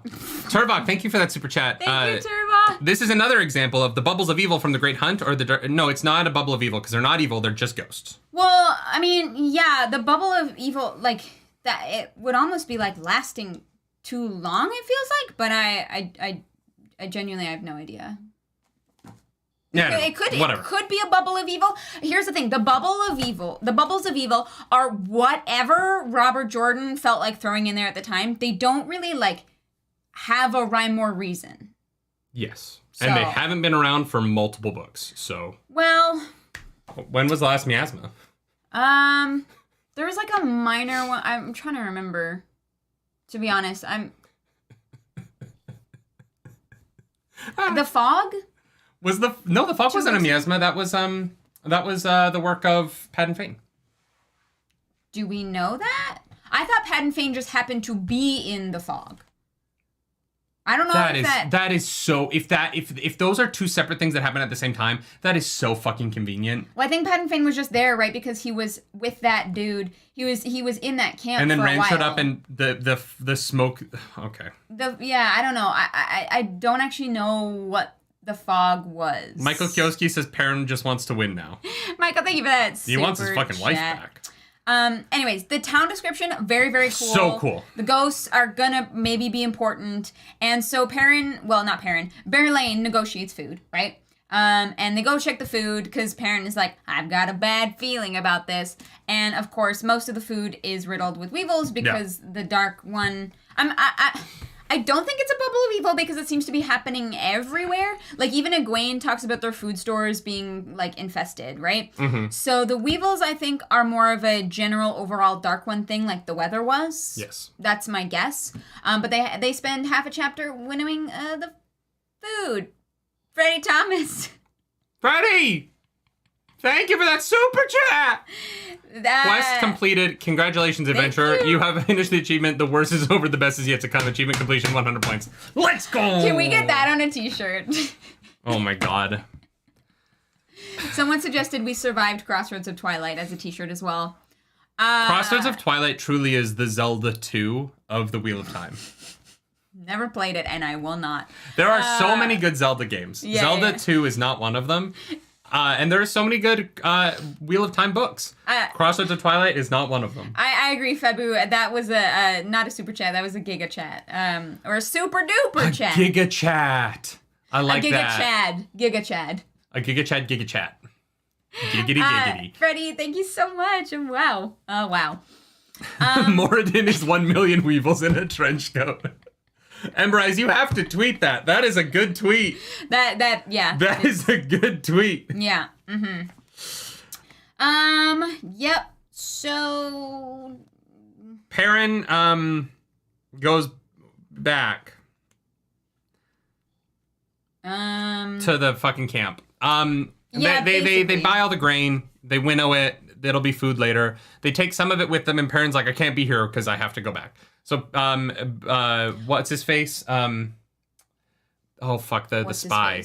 Oh, Balwer is there. Balwer is now running Fael's spy team, why not? Balwer's the fucking best. Look, guys, I have complaints about this book. None of them are Balwer. Balwer is the best. Because he's like, I'm not a spy. I'm running this. He's like being like the head of MI5 and being like, no, I'm a janitor. You're like, what are you talking about? Yeah, sure. You are. Everybody knows. Like, maybe with the white cloaks, he was hiding it, but nobody in Perrin's team is like, we know Balwer's your spy. Like, he's not subtle. Yeah. He's like, no. Because Balwer, I'm an accountant. Balwer had walls before, and he doesn't have walls now, and so he's just trying to do his like secret spy stuff, but just like in a field. No, it's great. It's great. Honestly, he is always a highlight for me. Oh, I love him. I love him so much. I'm considering how much I was like, I fucking hate this character when we first met him because I just was like mad at Pedro Nile for being terrible. I'm so glad Balwer is still around because he truly is one of my favorite characters. Yeah. Because he's weird, but he feels real. Oh, totally. Yeah. Yeah, we've got One Eye Sedai who wants to stay and investigate the town, and Perrin is like, no. Cool. And then they go back, pretty much. It's going to take a couple days to go through all the grain, so Perrin's like, all right, have fun. Whoa. Febu Moose. Do not speak ill of Spirit Tracks in this chat. Spirit Tracks is great. I have no idea what you're talking about. Is it? That's the train one. It's a good game. Whatever. We're talking about Legend of Zelda. So he goes back, and then we get to the chapter that we did our audiobook reaction to. Well, no, the audiobook reaction was what we just talked about. No. Some of it. But the important part. The first half of our audiobook reaction, super boring. Was the Winnowing. Because the first half of the audiobook chapter, the first half of this chapter, I legitimately do not care. The second half of this audiobook chapter, the relevant character stuff. Perrin goes back to his camp, and his people. Did you just say this? No, I said he goes back to the camp, and that was where we left off. Oh, okay, you were just smiling at me as if I was like just repeating everything you just said. No. Sorry, I'm like, yeah, it's about to be actually interesting. Perrin comes up and he finds that Massima's in his camp for some reason, and the Massima and Aram and the people there, the what I can't remember what country they're from. Not the Mayaners, the other ones. Not the Mainers, the Two Rivers people? No, the other ones. Yeah, is it Amadicia? No. Agandar, whatever the fuck his name is. They've tied up these 5 Aiel that they caught, and they are burning through their stomachs by like tying them down. Yeah, thank you. I was like, yeah, there's the queen that's what it is. Of somewhere. And they're putting hot coals on their belly. Yeah, they torture them. Then. Which let's just get this out of the way. Torture doesn't work, but especially here. With the Shido, we got into it in our audiobook reaction. What could these 5 Aiel possibly tell them about the city that the Shido are camped out in that would help them find Fail? No idea. And that was my biggest problem with this plan. Obviously, Massima and his dudes are evil. They're torturing people for fun, right? Because there's these 5 Shido. They have seen the camp. They know how many tens of thousands of people in there. And Perrin is like, you could live your whole life there and like never run into anybody, right? It's massive. And so them expecting that the Aiel are actually going to give them any relevant information is kind of silly. Like, that's not a good plan to me. I don't know. I don't know what they were expecting to hear. I thought maybe that they were... Cisarmi says they can travel. Cisarmi, so? If you open a gateway in the middle of that city, you could cut through Fail. You can't just like... No, they cannot travel into the middle of there. They don't know who they will kill by doing that. Yeah, that seems like a very bad idea. Like the reason why they can travel into the White Tower is because there are weird basement rooms that they can travel. Like the what's her face, Alv is traveling into the White Tower through the room she knows no one will be in. But they can't. If someone is like, oh yeah, she's in that part of the fucking city. Perrin and his team cannot travel into her tent without not knowing whether or not they straight up cut through her body. Her. Yeah, them trying to travel into the camp seems like a terrible idea. What? No. Like, that's not helpful. Yeah, you don't know who you're going to murder. Blue says can find out where they're kept so that they can plan around where they need to actually reach. But here's the thing. Maybe, yeah. And like that is the most information you could possibly get out of it. Yeah. But that's not helpful. Maybe I kind of know where Fael might spend some of her time. First of all, you can describe Fael. There are tens of thousands of people in that camp. And more than half of them are Gaishan from different places around the world. You could describe Fael to the best of your ability and people still might confuse it with another person. Like, confuse her or, like, conflate them, right? Like, yeah. It's like, expecting these 5 people to give you relevant information is, like, 1 in a million. Like, I was just like, I don't understand that. I guess they thought maybe there would be information that they didn't know how to ask the right questions for. Baka Karn is phrasing it in the way that maybe we should be thinking about it. Is if you need to search an entire city, knowing what area, section, or building is extremely helpful. And, like, that is true. Yeah, but here's the thing. We know that Fael is a Gaishan and moves around the camp at will. Yeah, I'm assuming they're going to attack in the middle of the night when she's going to be sleeping in her tent, though. Like, if you know which tent is hers... at least you know which. Yeah, I don't know. I just Maybe. First of all, torture doesn't work. Yeah. Like starting there, but people do it. People have done it throughout history. It's fine. Yeah. It's never a great plan. And ultimately, what happened? He's worried about Aram because Aram is the fucking worst, and Aram has always been the worst, and I don't know why he puts up with Aram. Yeah. But ultimately, he cuts off the guy's hand and is like, "Hey guys, if you don't talk, I'm gonna keep cutting off hands." And feet. And it's his strategy for it is kind of smart, right? We're going to separate you. We're all going to ask you the same question, and if any of you answers differently, you all lose a hand, which is going to encourage them to be honest. The problem with that is that the 5 of them might have different information. Yeah. Because it's a city. Yeah. And your question is, hey, a group of spies, you know? And your question is, hey, have you seen a brunette Guy Shan who's a wetlander? Who's got a big nose and a nice mouth. Yeah, maybe. Like, that's the description that we get. You would know her if you saw her. And so Perrin does this thing that he feels awful about. He uses his axe to cut off the hand. And look, I think the torturing part of it is kind of silly. But what Perrin does is really interesting for his character. It's kind of the same story that Robert Jordan is about to tell with Matt, which is a little bit disappointing that they have like the same emotional arc at the end of this book. Oh, I actually really liked that parallel. I guess I wish that there was a little bit more variety between the two of them. My thing is I wish that Rand had the same parallel in this book and that there was a moment for all 3 of them that really stood out, even if they're not all together.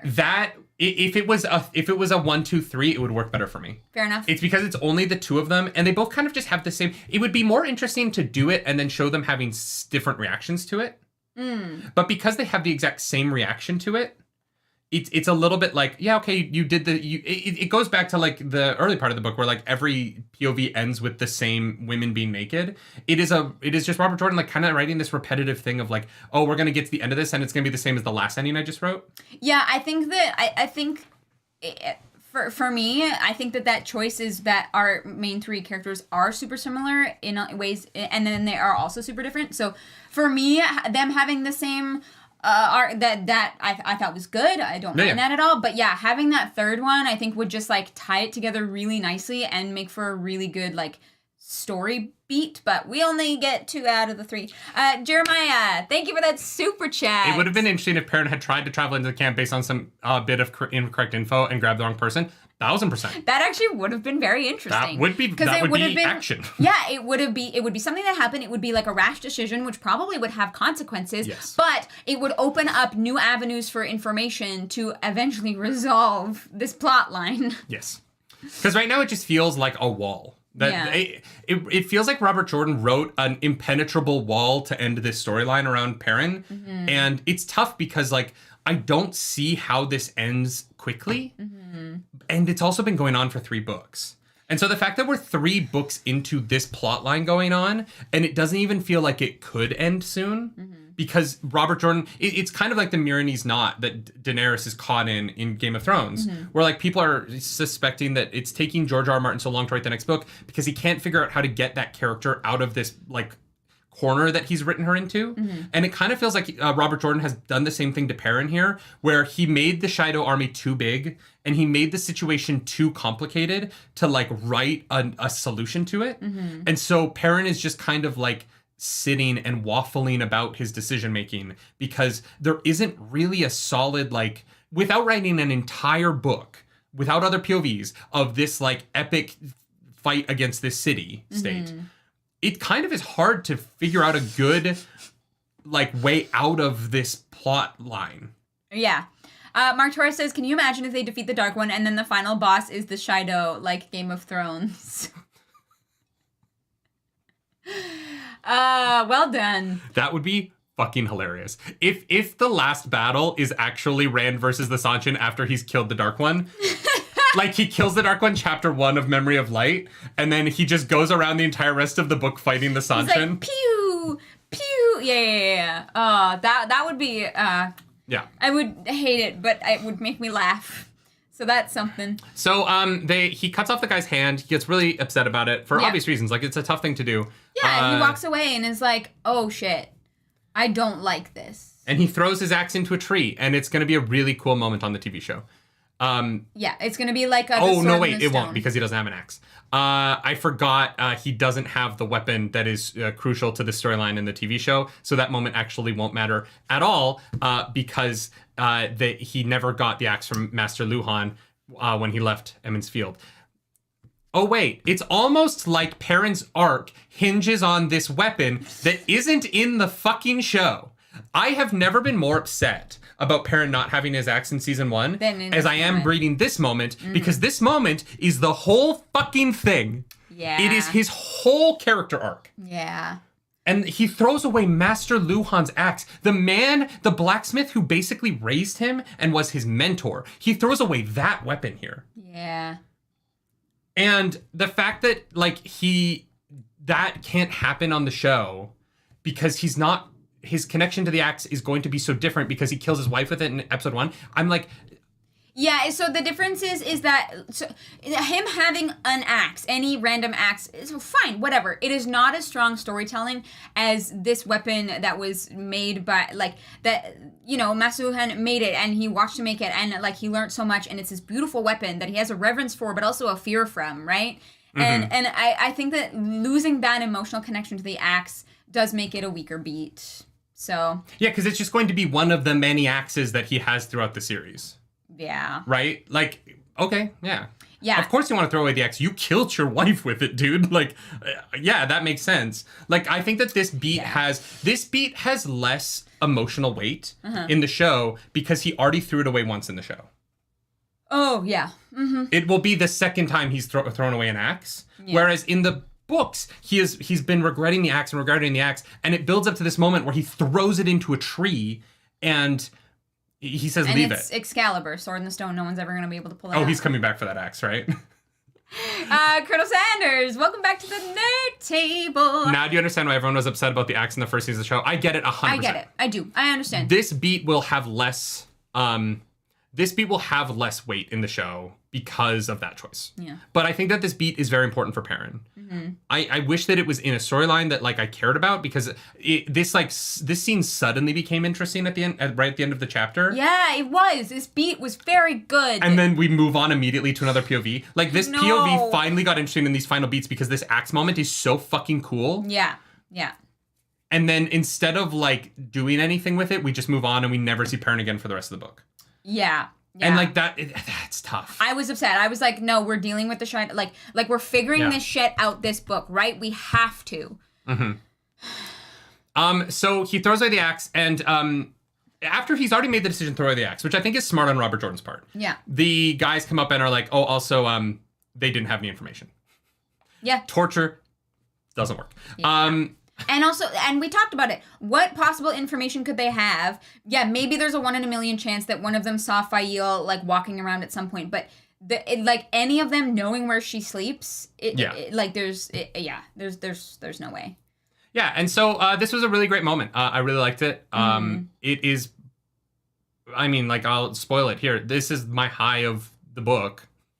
Oh, you're spoiling it? Yeah. Because, like, this was a really beautifully written moment for Perrin, and I thought it was really good. Yeah, I agree. I have no complaints about this scene. I will try and pick a different high. And then I do have a complaint about the end of the scene. So somebody rides up and is like, hey, the Seanchan want to fight with us. The end. Fight? Wait, I thought... Yeah. What do you mean? That's what they're like, there's 15,000 of them. They're going to help us fight the Shadow. Oh, the Shido. Yeah. Sorry, I thought you meant the Seanchan was gonna fight. They were gonna fight with us. No, sorry, I maybe misheard you. I thought you said fight us. No, you repeated it back to me. Okay. Sorry, I was like, no, the show. They're gonna help fight the Shadow. We're saying the same thing. I think I misunderstood. Cool. Yes. Yeah. There's someone walks up and is like, these 15,000 random Seanchan, because Talonvor found them. They're gonna help us. Yeah. The end. Thanks, Talonvor. You coming in clutch. Talonvor is in love. Why? I don't know. Why what? Why would the Seanchan fight with Perrin? Okay, that I have no idea. I'm sure we're gonna find out maybe next book. But yeah, I'm not sure what Talonvor offered the Seanchan. Chemicology, thank you for that super chat. Thank you for the super chat. Yeah, I'm not sure what he offered them. That will probably come up at another point in time when we're allowed to know it.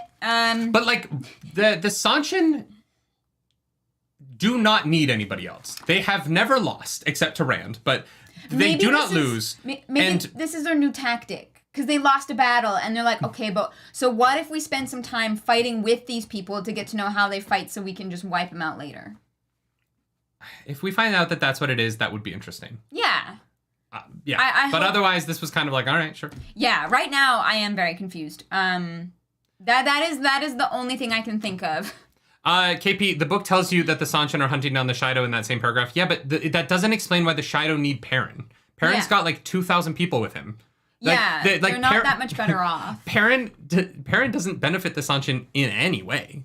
Mm-hmm. The Seanchan are far more capable than Perrin's fighting force. And like, are they gonna expect Perrin and all of Perrin's people to swear the oath? Like, yes, because they do that everywhere. Well, and that's Perrin has weird. multiple Aes Sedai with him and wise ones who can channel, who like Perrin cannot accept this bargain because it puts all of the women with him in danger. Well, and he also has far less numbers than them, so the Seanchan are going to come in, and it's going to be whatever the Seanchan say. Yeah, because they outnumber him 15-1. So like this whole plan, it's another moment with the Seanchan where I'm like, this is a bad truce. Yeah, this is another moment I wish we'd gotten just a little bit more information so that read and find out. It's the end of the book. It just ends with, hey, here's a thing that doesn't make sense until you read the next book 2 years from now. Haha, now you have to wait for new spring. Like, got him. Like Perrin working with the Seanchan, it just doesn't make sense. Yeah.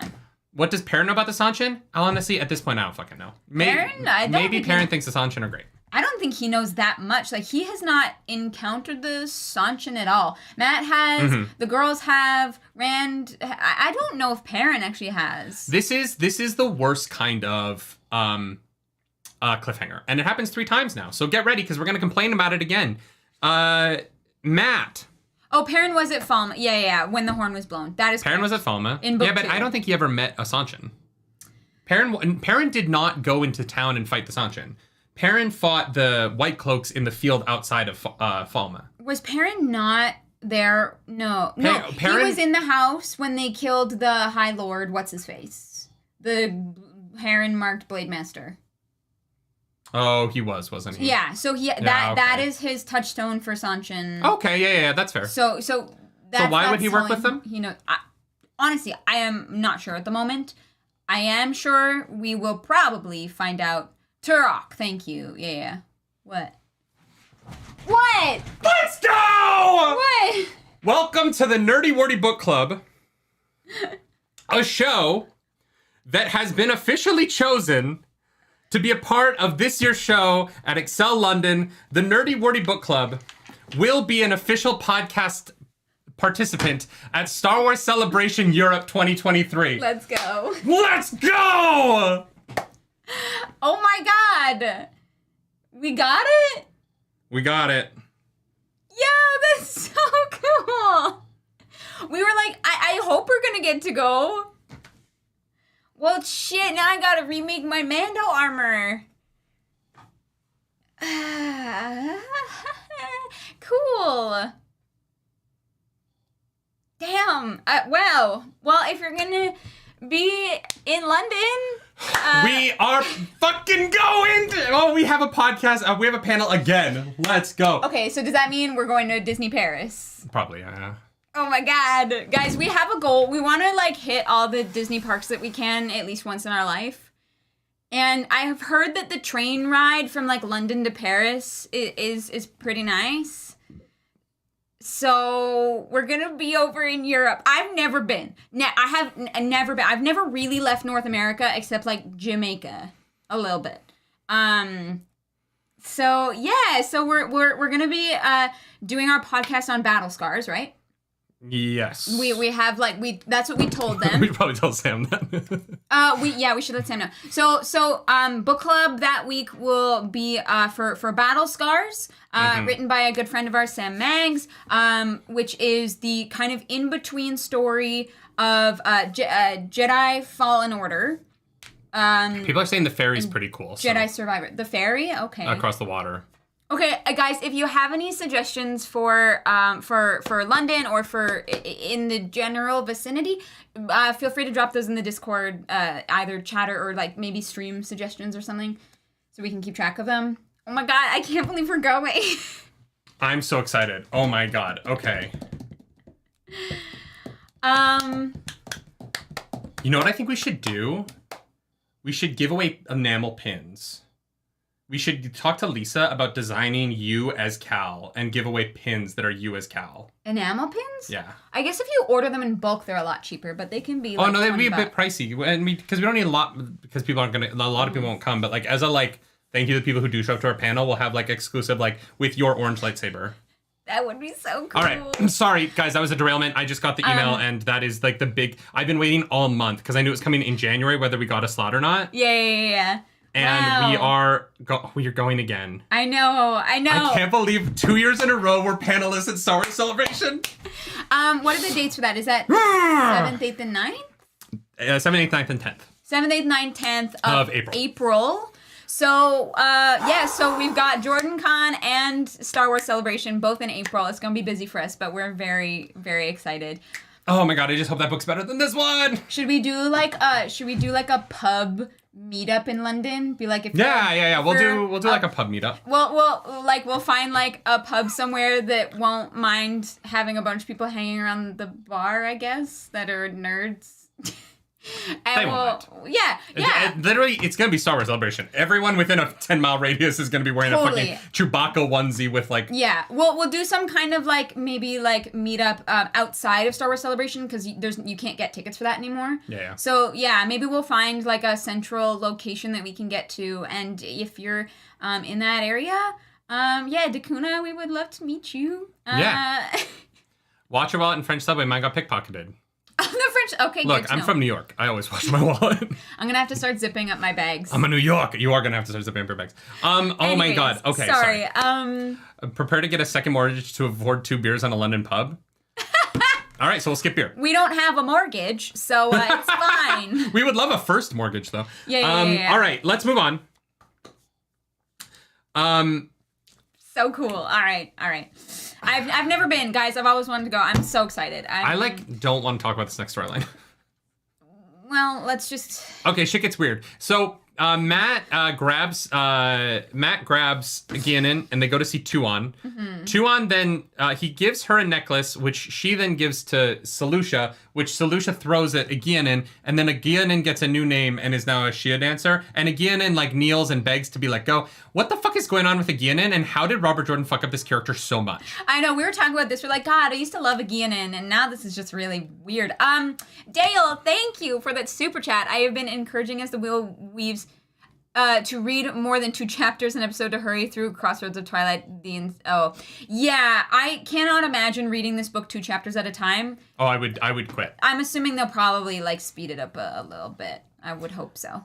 Robert Jordan took one of a character who I truly loved in Guinan. Yeah. And I've never seen a character assassinated worse than this in any book. I hate reading about her now, and I loved her when we met her. I know. Like, her journey in Terrebonne was so interesting, and now she sucks.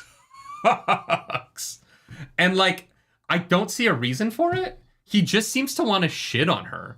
And shit on be like the Seanchan. Remember, they fucking are awful. Don't forget it. And we're like, okay, yeah, we get it. But like I feel so bad. I was like, this was just kind of like gross. Like I don't understand. Here's the thing. Here's the weird thing. We're supposed to, I think, potentially like Tuon because we know Matt's gonna marry Tuon. No way. But it's not written that way at all. Like I hate them all.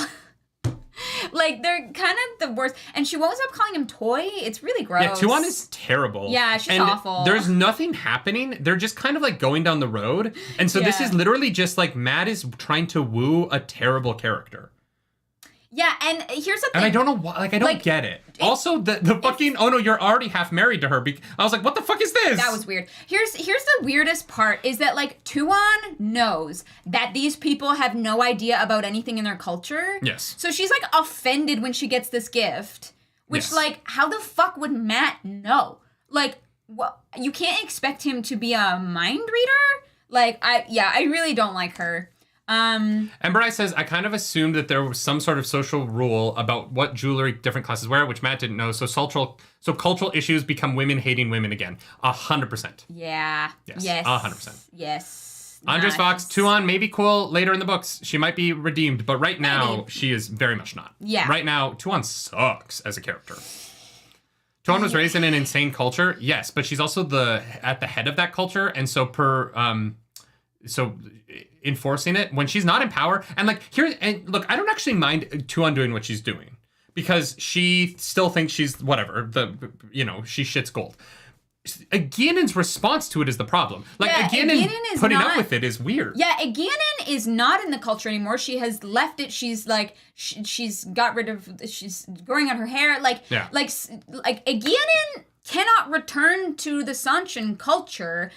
So yes. I don't know why. Like, I guess she's just so terrified. But then that's, I don't know. Her response to the scene should have been like, shut the fuck up. That would have been great. Like, could you imagine if Egwene had been like, nah, fuck you? I would have been like, yes. Instead, she's fucking like getting on her knees. I know. And also, fucking Julian's Amathera. The Panarch, she still kneels anytime the Sildam talk to her. They did a number on her. She wasn't with them for that long. I'm sorry, but like humans don't get broken like that. When you're given freedom and given your power back, you get like I don't. It takes some time. It is so exaggerated that I don't. It doesn't feel like a real person. I am gonna push back against that because I have never experienced that kind of trauma. And I like from a personal, like relating to experience, I don't know how that fucks with somebody. It does feel a little bit exaggerated, but also like some people, something bad happens to them and they are ruined forever. I would argue that there's an interesting version of that. If Robert Jordan didn't write so many women to be broken in ways throughout his books that I like Robert Jordan only does it to women. Yeah. And so I don't buy into it because it is this like thing that he believes about women that they can all be broken. Shariam can hear some information and she's so damaged now that she starts weeping in the middle of a meeting. Fuck that. Yeah. Like, Amathera was Dakaval for a couple of months, and so now she kneels every time, even though she's clearly free. Egwene, who has never been that person, is so broken by Seanchan culture that she kneels for, and only the men in the series are able to like puff up their chests and deal with it. Yeah, like Egwene has known that the Seanchan have some backwards fucking shit going on since book 2. Mm-hmm. And I do wish we'd had a better character for progression for her because I thought she was going to be a really interesting character. But the how it's written is she's not as interesting because it actually doesn't matter that she was the first one to know and find out and what that means for her and what that means for Seanchan. And so here's the thing. The difference between Theon in Game of Thrones is that Theon eventually then does something about it. You know what I mean? Theon, like... Yeah, he struggles with it, but he fucks up hard. But there's also Theon isn't. Yeah, there's different levels to it, right? Like you can break somebody to that level. You can. Yeah, people are saying that Rand got broken to that level, and I don't agree. Rand is not like cowering from Aes Sedai. Like I don't think Rand is a good comparison. Aram has not been broken. Aram is on a journey of self-discovery. Aram is a sociopath who was born a tinker and is now realizing that he's a sociopath. Aram wasn't broken by anybody's actions. Aram was broken by his realization. That can happen. Aram becoming hyper-violent because his entire people were killed off in front of him. He watched the children that he was babysitting get mutilated by Trollocs, and so he becomes hyper-violent. Isn't him being broken by someone, like, torturing him into being a meek little baby. Aram is getting hyper-violent because he watched children die. That is not the same thing. Rand doesn't listen to fucking anybody. I don't know what you guys are talking about there. Only the women in this series are broken and then become weak, mewling creatures who weep at a moment's notice and get on their knees for other people, even though there's no reason for them to. And it just, I don't buy it. I don't buy that the Egwene that we met in Fires of Heaven, I think it was. No, we met her in... what book was it? In Tenchiko. The Egwene that we met in Tenchiko does not come across like the kind of character who is this fucking like mewling and pathetic. And it just is, it's sad to read because I really loved her at one point. And I don't anymore. No, I agree. The difference, and this is one of those moments where Robert Jordan's writing of women versus men falls through because there are men who deal with horrible, traumatizing things and they're cool. Yeah, they really hurt inside. They're feeling it inside, but the women can't handle it. Yeah, it's the idea of, like, Robert Jordan really subscribes to the idea that men are stoic and women are vulnerable. And he shows it a lot in these moments of his writing. Yeah. Sorry, Egwene was book 2. I was like, wasn't it? Yeah. No, it wasn't book 2. It was Ship Captain, right? No, not book 2. Are you sure? I could have... No, God, no. I remember when... Oh, no, we do meet... we meet Egwene on the boat briefly, but we don't really meet her. Yeah, she, like she's not a character at that point. She raids his boat. Yeah. I was like, she doesn't have a personality, really, yet. Yeah. She's just introduced. But, characters' reactions to trauma are very much gender-based, and it's just kind of... It was just disappointing to read, unfortunately. And especially because I'm not joking when I say I loved Egwene. Like, go back to those podcasts. I was like, Egwene is the only Seanchan who fucking rocks. Yeah. And, like, Robert Jordan took that away from her and made her, like, please, can I leave? Person who's not in control in this situation, please. Oh, I'm gonna put my... Oh, please. And I'm like, fuck. Like, why is she doing this? Yeah, like, Egwene started distancing herself from Seanchan culture for, like, a long time, especially because she has, like, Bail Doman to help, like, I want to say, like, balance that out. I am very surprised that this was the choice that was made in the moment. And then, we find out about this really weird marriage thing where sometimes when royalty is betrothed to be married, but they don't want to wait until they're together, they just announce in public 3 times that they're married, which Matt did. And of course, we're going to hold Matt, who is a foreigner, accountable for our traditions and ways. Okay, here's my question about the Seanchan marriage thing. Since nobody has to be like to approve it. Well, someone has to witness it. What age? Okay, but what age? How old do you have to be before what you say counts? I'm assuming it only counts if your parents say it counts, because it sounds like it's a noble tradition. Because I can imagine 2 12-year-olds. We love each other. We're married. We're married. Yeah, we're fucking married. Like, Dakota, I agree. I laughed. I was like, what? I yelled out the stairs. I was like, this isn't real. I thought Egwene was fucking with Matt. Yeah. And then she's gonna be like, no, you idiot. Of course we have a more complicated marriage than you just say that you're married 3 times. Yeah. Slick Jack, good question. I was like, what in the Wizard of Oz is this? If Tuon was wearing the Amulet of Mara, we would know because Robert Jordan would describe it in detail. Yeah. Oh my God. The Beetlejuice marriage rule. What a lovely ceremony. Oh God.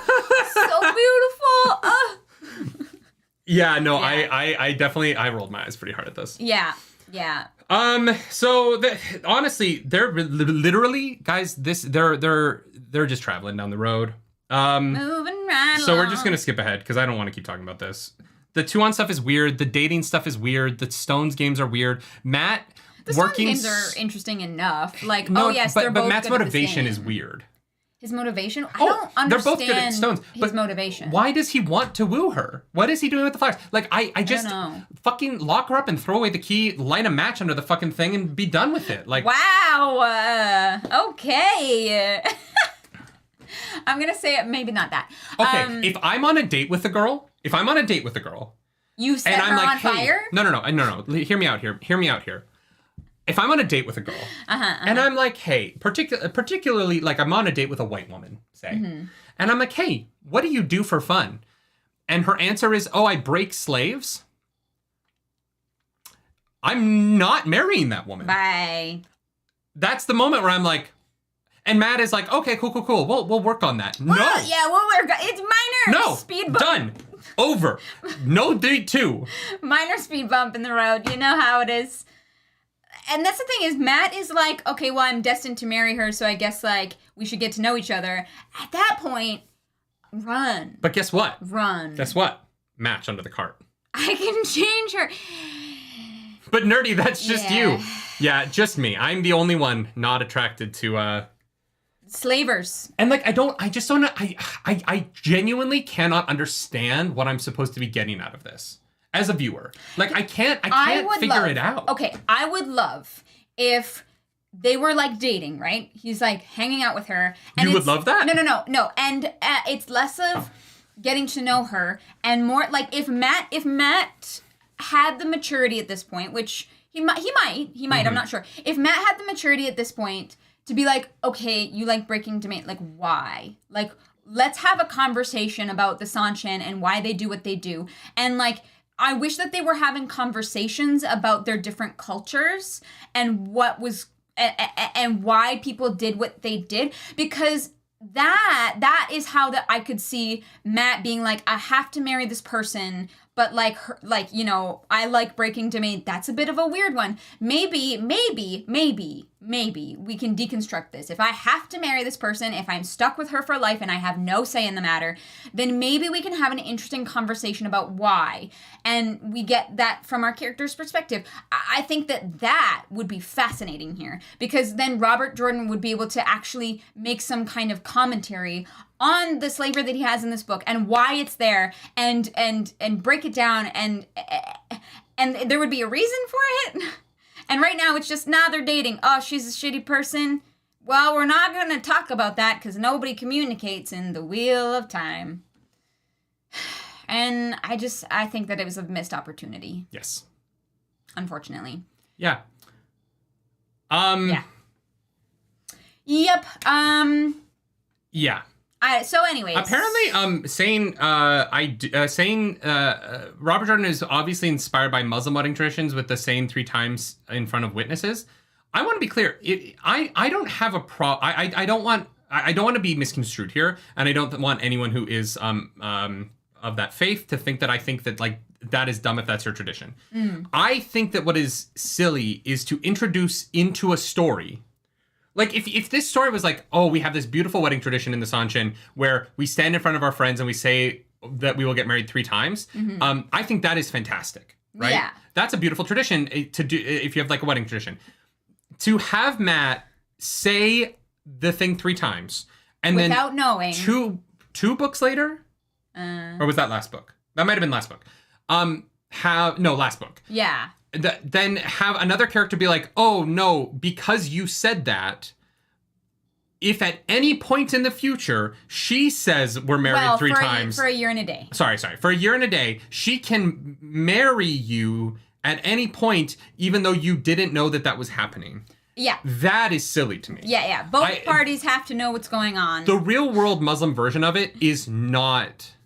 That I'm not going to say that that's silly. I'm not saying that's silly. I don't believe that that's silly. I'm saying that the way that it is being used as a narrative device in this book is inherently stupid. It's like to consenting parties as opposed to Matt not knowing what the actual 100%. fuck is going on. It is about consent. It is about the fact that now Matt has accidentally gotten married, which is the dumbest form of it just is so... Because we don't care about Tuon, we don't like Tuon, we love Matt, and now you have saddled him with this fucking terrible character, and she has to die for me to care about her. I don't think she can be redeemed. Her joy in life is being a good slave master. Yeah. And there's not. It's hard to come back from that unless you do some real deep digging and maybe maybe not. Seanchan doesn't care if a foreigner doesn't know the laws. 100%, but I care because this is dumb. Yeah. Yeah. Karma, all his good luck has to be balanced out somehow.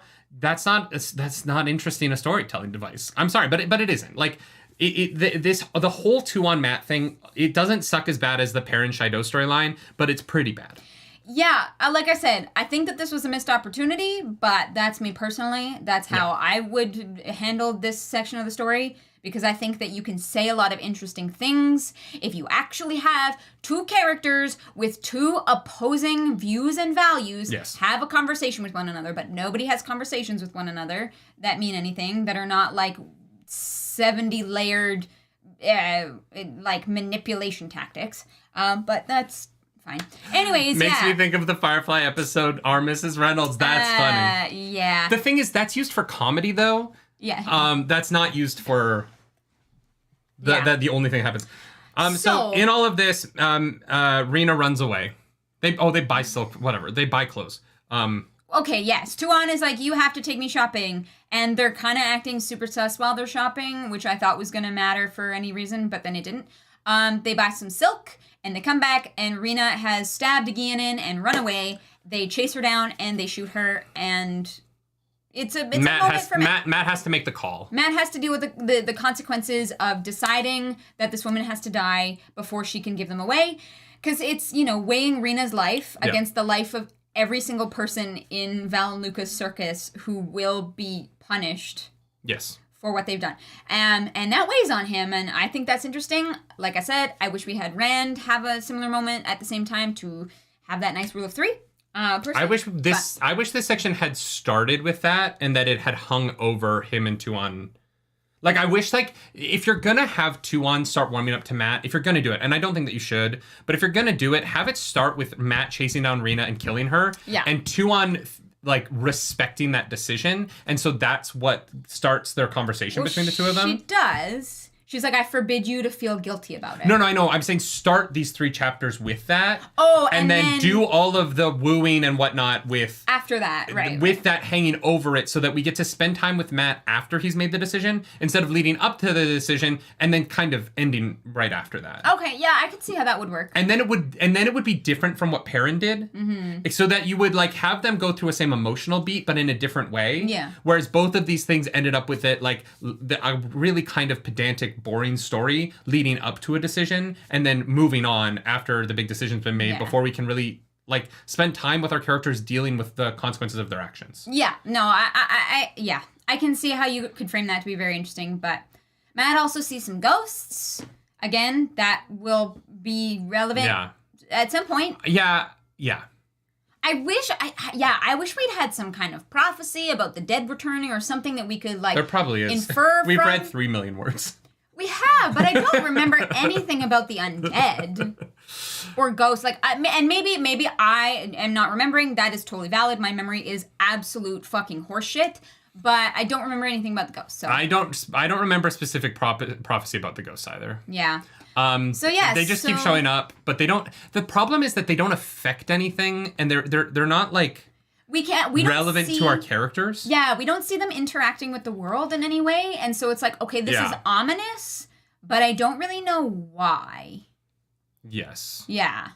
Yeah, James Ross, even a normal person, I there's no way they could remember everything, and me, God, fuck no. AMV fan, thank you for that super chat. Hearing you complain about this book gives me life. Also, I just got the hardcover for Trust of the Emerald Sea by Brandon Sanderson. It's so pretty. Ooh, I'm happy to hear that. That's awesome. Thank you for that super chat. Yeah, I'm excited to talk about the ghosts when they influence the story. Yeah, when they matter. Or maybe they won't. Right now it's just a thing that's happening. Robert Jordan. At this point, who knows what will come back? I genuinely don't know. Guys, we've finished another book, which means you know what it's time for? Who fucking killed Asmodean? Doesn't matter. You know what?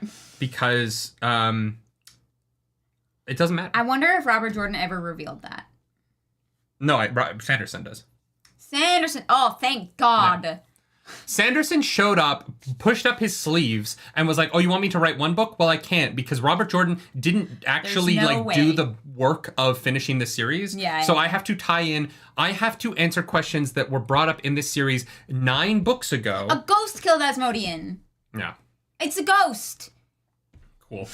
Look, here's. Can I be honest? Mm-hmm. Chat, can I be honest for a second? Of course. People aren't gonna like this. I am only still doing this because people keep saying that this ends well. But I am about 4 books past enjoying Robert Jordan's writing. I think if I didn't know, if the series was still coming out and I didn't know that there was a banger ending, I think I would also stop. This would be the point. I haven't gotten to that point yet because I was like, no, I like the world. I like reading about these people. Okay. Yeah, I understand why people stop after this book. I really, really do. Yeah. Because I probably would have been one of them. And then maybe years and years later when they were all out and I was like curious, I might like try and pick it up and then be like, I don't know.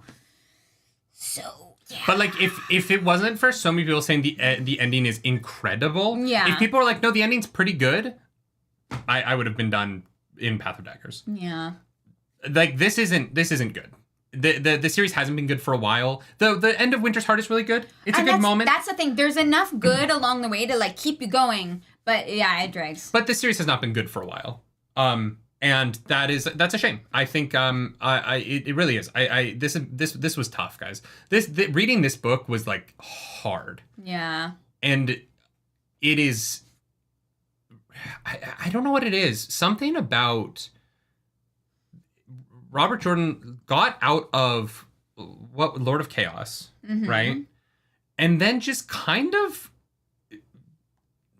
I don't know. I like nobody. I guess there was just no one there to be like, hey, like, why are you doing this? And I don't think he really ever thought of why. He just thought of more. That's and it's hard to get through. That's what I have been asking throughout the whole series, right? Because we have talked about the themes in this book. And we'll take a specific example, like slavery, right? When you go to art school, your teachers ask if you're creating something, why now? Why is this relevant to now? What do you have to say about this that hasn't already been said? Because otherwise you're just writing things down. Or, if you're writing a play or you're making a movie, whatever it is. Otherwise you're just writing things down, right? And I don't know if Robert Jordan ever asked why or why now or why is this relevant? For big picture things, but also little picture things. Yeah. I think just like in general. And it's unfortunate because, like we have said, he's very talented at a lot of things. But yeah, it's been a journey. Well, and this book is bad.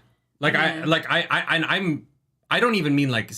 If you can like it, I'm not saying it's impossible to like this book, but I'm saying on like a technical level, this book is poorly written. Yeah, and if you get to the end of the series and you can come back to this book and you can see maybe what Robert Jordan was trying to accomplish, I think that's totally valid.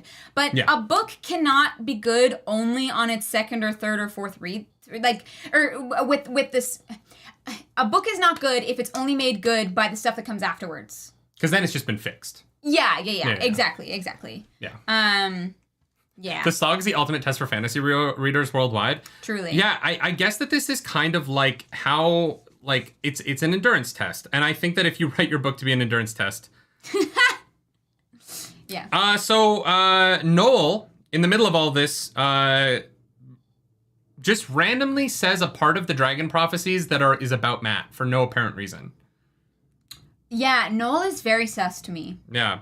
He always was a little bit, but now I'm like, okay, this guy is either like a Forsaken, probably a Forsaken. I don't know. He's definitely suspicious. He says out loud for no apparent. He just randomly, literally, it says suddenly Noel slapped his thigh. They're not talking about anything relevant. And well, they were before Matt got there. I remember now. Wait, what? Before he arrived to this conversation, they were having a conversation, which I believe Noel was like a part of, and this was relevant to the conversation that we were not privy to beforehand, which is why he appears to blurt it out. Yeah, because Noel was telling Oliver about Shara before this. So is this a prophecy from Shara then? No. This is no. Noel is telling Olver about Shara, right? Okay. And how the channelers there tattoo their faces. Right. Then Matt shows up, and Olver's like, "Oh, he was telling me about Shara," and then Noel goes, "Right. Fortune rides like the sun on high, with the fox that makes the ravens fly. Luck his soul, the lightning his eye. He snatches the moons from out of the sky." Thanks, Noel. That was a random thing to just be like, oh, I remember this random paragraph now, and I'm going to say it for a reason? Is Noel Demandred? Is Noel Demandred? Yes. He's been everywhere. He's been to Shara. We know Demandred went to Shara. Is Noel Demandred? I don't know why Demandred would stop the Golem from killing Matt. Because Demandred does not want Moradin to win. Demandred wants to be the nipples. And so he is protecting Matt from Moradin being successful. Because if Moradin is successful, then Demandred isn't, right? And so if Moradin gets the Golem to kill Matt, then Moradin has more strength as the nipples. Right? Maybe. This super capable fighter shows up to Matt in the middle of the Seanchan territory and knows about the Shara. The only people we know who have been to Shara are the Forsaken. Yeah, that we know of.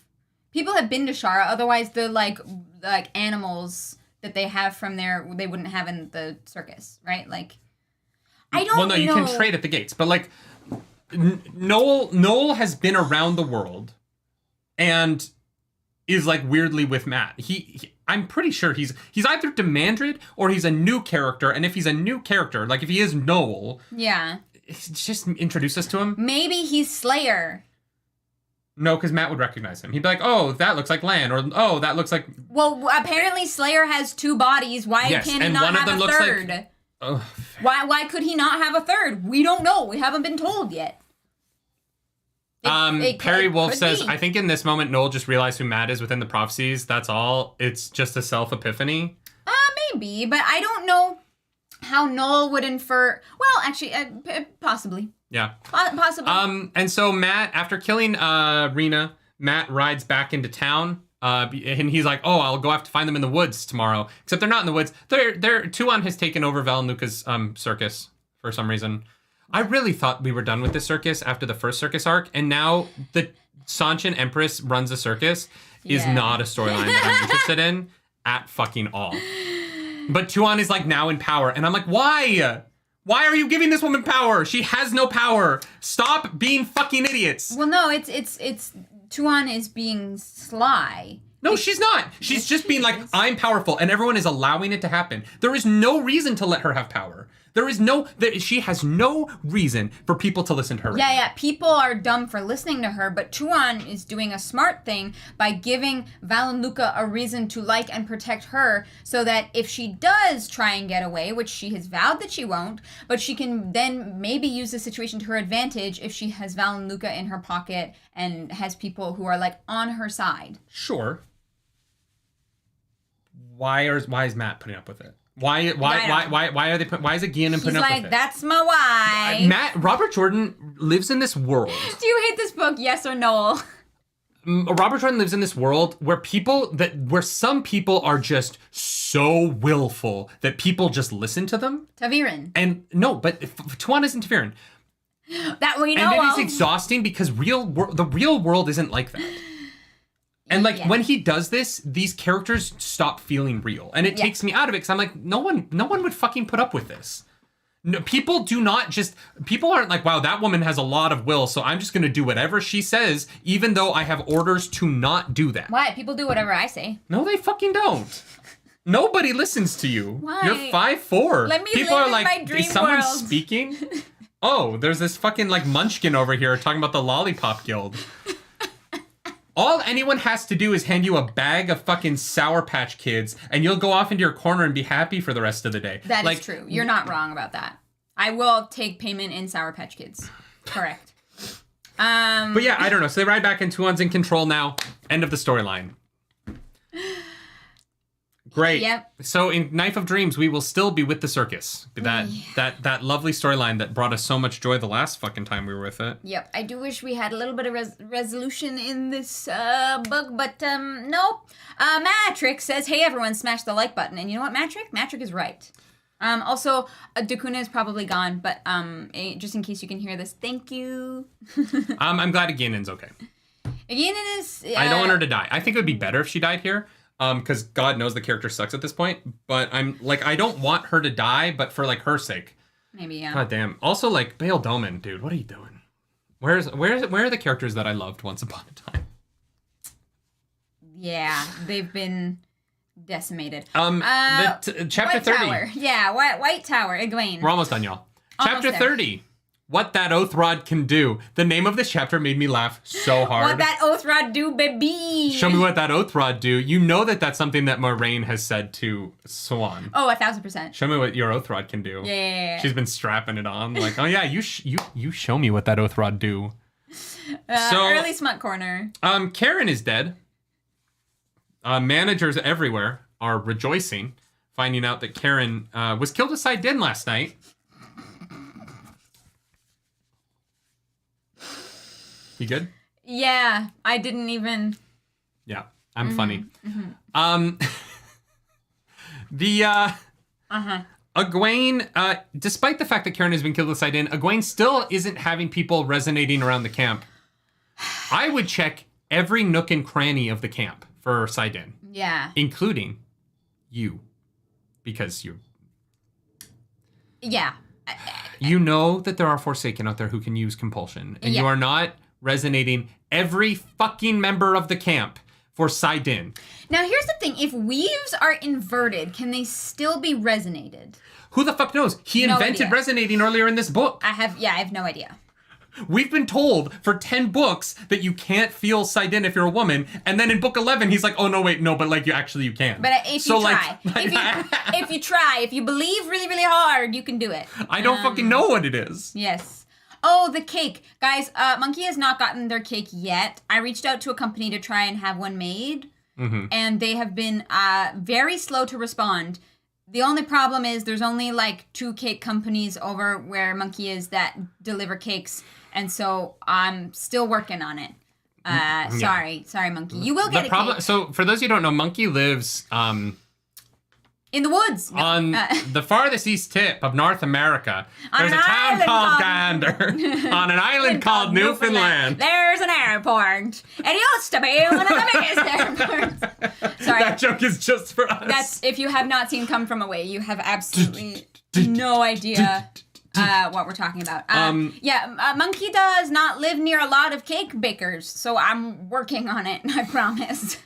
Yeah, so then Egwene finds out about the death and doesn't do anything smart about it. She just is like, hey, you person who's not a detective. Investigate. Go figure that out. Yeah. Which is cool. I would love for it to be a character we know, but maybe we'll get to know this one girl. Of the characters who's like sworn to her, but that's it. I guess. I would just like to be a part of like why is this book not about her investigation? That would be interesting, but instead we just hear about snippets of it because that's all Robert Jordan is writing at this point in the series, is just characters in meetings hearing about the things that their underlings are doing that could be interesting if we could follow the action of it. Yeah, the headaches are worse. The headaches are bad. Almost every night, I think. Theodrin comes with a message for Ramonda. Amara doesn't bow enough, and so I don't care. Basically, the Ramonda and Logain come and talk to Egwene, and they both have different concerns. None of those concerns are going to matter by the end of the chapter, but that's fine. Logain kind of threatens Egwene, and Egwene is like, breathing exercises. Morel thinks she figured out what happened at Shadar Logoth, but we're not going to find out what she thinks for multiple books because Egwene's going to be locked in the White Tower for who knows how long. And then Logain suggests that they change the bond and that they basically turn the Black Tower into slaves. Adam, wearing domain. Yeah. So that's great. Thank God Egwene is like, no. Logain sucks. So that's cool. And then... you can smell the tea, you need to shower. Egwene is slowly turning into a Leda in a way I don't love. rather than being the anti-Aleda, she's kind of just coming around to Aleda's way of viewing the world, just that she should be in charge. In what way? She is leading by, she's doing the same thing Aleda's doing.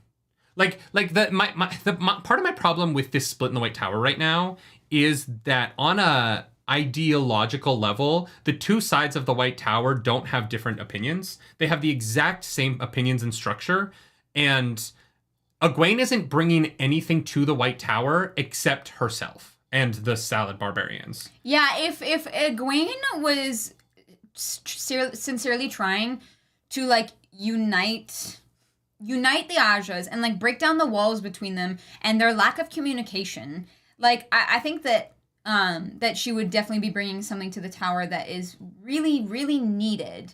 But she's not doing that. But she's kind of just like, well, you did a bad thing, and we don't like you. She's literally, her and Aleda, there's no difference between them at this point. I don't know. I don't know if I don't know if Egwene would have someone ordered to be like shoved in a box and tortured. I do think that they are different. I do think that they're different. Egwene. Egwene has a platform of not kidnapping the dragon. Okay, but Egwene has Aes Sedai sworn to her. She is letting people get away with rules that are being broken. Like Morel, she is hiding Morel's land story for her. She is being aggressive and having people birched because of how she needs to be seen as strong. Like her and Aleda are doing... Who is she having birched? I don't think Egwene is having anyone physically punished. Yes, she is. No, she just allows the normal, like, Mistress of Novices to do her thing. Like... Okay, fine. She is not stopping people. Sure. She is continuing the same systems that the Aes Sedai have always had. Like, she is not bringing a different White Tower back to the White Tower. She is just reuniting the White Tower back to what it used to be without Aleda in the head of it. Like, the only difference after Egwene takes over is going to be that Aleda won't be in charge of the White Tower. Like, that's it. Even when she's like, what are we negotiating for? She's not negotiating for any change. Her only stipulation is Aleda can't be there. Like, that's what they're fighting this war over, is Aleda's presence. There's no... Yeah, I mean, Aleda did get rid of an entire Aja. Great. Cool. But you're not far off. Egwene is not behaving or running her White Tower differently than Aleda is. That's not true. She literally has people sworn fealty to her. Yeah, but Aleda is literally abusing everyone around her. Like, people can't, like, be near her without being fearful for their fucking lives. Like, Aleda treats people terribly. And I don't think Egwene treats people perfectly. Like, do not get me wrong there. But I do think that Egwene is better at dealing with people than Aleda is. Aleda is violent and rash and self-absorbed in a way that I think that Egwene has a bit of some of those qualities, but not to that degree. Like, Aleda is extreme. But they're getting worse as she gets closer to the White Tower. Aleda's, yeah. No, and Egwene. Egwene is getting... Egwene is becoming more and more like Aleda with every step. Yeah. Right? And so I don't know. It's just interesting. I will say Aleda's at least smarter than Egwene. Because in the middle of the night, Bode is supposed to go do something with the chain in... She's supposed to turn it to Quendalar for some reason. This is dumb. Right? It's dumb. This doesn't make any sense, right? I cannot fathom what this plan was supposed to be, unless she meant to get captured for some reason. There's no fucking way. I'm sorry, there's no fucking way. That's insane. I'm not saying that I believe that. It's the only option that I can see in front of me. Embrai says block the passage of supply of ships. Why would turning the chain to Quendalar stop the chain from moving? The chain is still in the same shape as it was as iron. It blocks. How would it block the chain? How would touching the chain? How would changing the fundamental composition of the chain make it stop working? But why wouldn't it be able to be dropped? That doesn't make any sense. Isn't it on a crank? Because all the links get fused together and it becomes solid? Why would they become solid? But why? Okay, so say you're changing the fundamental thing, right? Yeah, you're to turning a different metal. Why does that fuse it? Yeah, why? Okay, if it fuses it, why did they not set that up in the chapter about the Quendalar? Yeah. Yeah, the chain won't break. The chain doesn't need to break. The chain is a moving mechanism. I don't understand how changing a chain from iron to Quendalar makes it stop Okay, they working. did with the 2 cups. Okay, so if you fuse metal together... Wait, but then when she takes over, what do they change it back? Okay, so then what? So she's fucking over North Harbor forever? Yeah, what? That's okay. I will agree if Chad is right and they are permanently fused forever and unbreakable, then all you have done is make North Harbor blocked forever.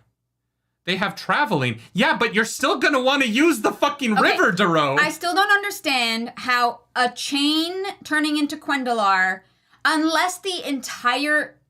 unless what the chain is on is also made of iron, which maybe they would know that. Like, maybe that's information that they have.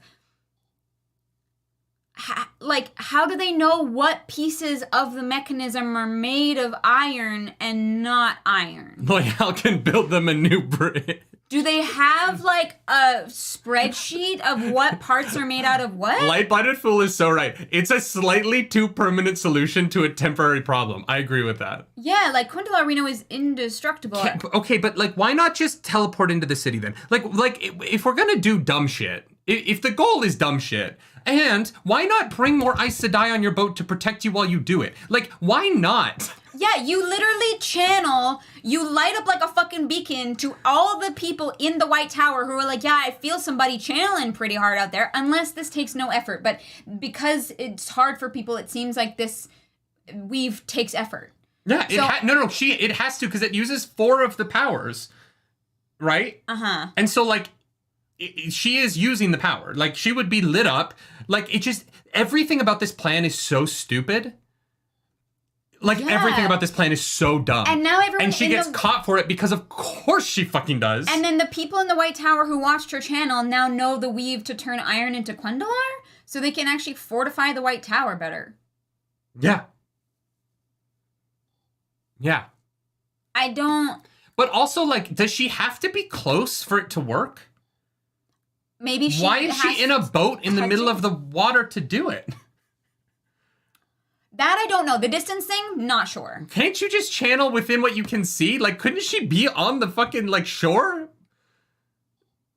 Looking at it? Like, you have to touch it. Okay, if you have to touch it... So you have to touch it, okay. Okay, she has to touch it. Why not bring people with you to get you out of there? Like I just have too many questions about this moment. Yeah, like, she should have had some, like, inverted... Because Egwene hasn't been kidnapped for half the series now and is nostalgic. Yeah, at this point. Like, you take a small group of people with you, you teach a couple of them to invert weaves, and put a shield around you that hides you so that people can't tell that you're fucking channeling and can't attack you. Like, that... We could come up with 5 better plans in 10 seconds. Probably. James Smith, thank you for that super chat. Why not? Hang on. A quick stop in from what to say hi. From what I hear, you guys are talking of, yes, Harbor is screwed. I blocked it without hurting anyone. Anyways, would see the whole thing later. She needed to touch it. Thank you, James, for that super chat. We appreciate it. Appreciate it. I appreciate all of that clarification. If she had to touch it and it fuses the metal together, that's all fine. It still is an insane plan that doesn't help her because the South Harbor is still open. What would get fused together? The metal gets fused. If it's touching, it fuses together. It happened with the cups, apparently. Yeah, okay, but what's getting fused together? The whole chain, which is held taut, is now a long rod of metal. Unbreakable metal, right? That can't move? No. You would have to tear down the towers on both sides to get it out. I understand. The tiny bits of space that allow the links to move are no longer gone, so it's taut. It's just a long metal thing that looks like a chain, but it isn't anymore. It's one solid piece that goes into the walls. Okay, I understand. Right? Sorry, I like... Okay, that makes sense. So... That's the end of the book. But yeah, the plan... That's literally... like, her getting captured is just... That is just how the book ends, with this insane plan that, like, that we're not told any of, and it just... Egwene... The book ends with me going, oh, Egwene's fucking stupid. Oh, that's a shame. I thought Egwene was smart, but it literally, this book ends with, it ends how the entire book goes, where you think that you like these characters, but they're actually fucking stupid. James Smith, thank you for another super chat. Thank you so much, James. I appreciate the super chat. Our sponsor, Blue. Some mod appreciation. Thank you, James. We love some mod appreciation. Thanks so much, James. Yeah, we appreciate that. Okay. Mm-hmm. The only way that this could make sense to me, now I don't know how you reveal this. Yes. Halima is working with the White Tower. Yes, she is.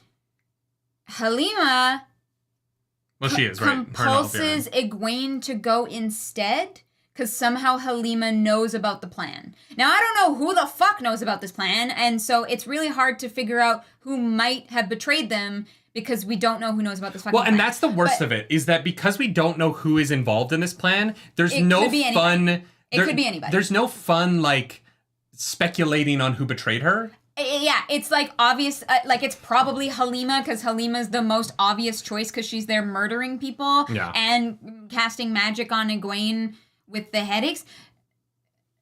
So it's probably Halima. That's like my only guess. Andre, thank you for that super chat. But yeah, no, this is just a shame. But between the character assassination of Egwene and the character assassination of Egwene. Yeah. The end of this book is really, really disappointing to me. Yeah. Andre, thank you for that super chat. Yep. Sorry, I was in the middle of a thought. Did you say that already? Yeah. I'm sorry. And then you started talking before I could read it. My bad. It's fine. I saw you, like, in the distance. Anyways, I think the book club is a blessing and a curse for you. It is. People take a break around these books. Can be good to start longing for the characters again. That sounds like Stockholm Syndrome. Oh my god, I just miss Perrin, so I'm gonna read this awful book again. No, I get it. I get it.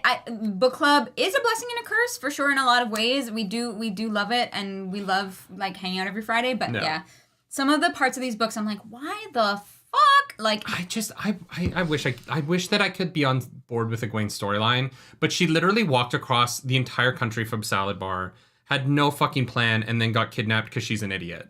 And I'm like, well, I hope, guys, I said this to you last night. I hope the Dark One wins. All these people deserve to fucking die, and this world just needs to be burnt down and rebuilt. They need to start over from scratch. They just, you know what? Sometimes you just need to you take the L. Take the L. Sometimes it's too much. And like at this point, I'm Team Dark One. I'm announcing it here. There will be Team Dark One merch. I've gone over to Team Dark One. I don't care anymore. I don't want them to win, and I just am beyond. I'm really beyond being on Team anyone in this series. This book broke me. I'm Team Min, all the way.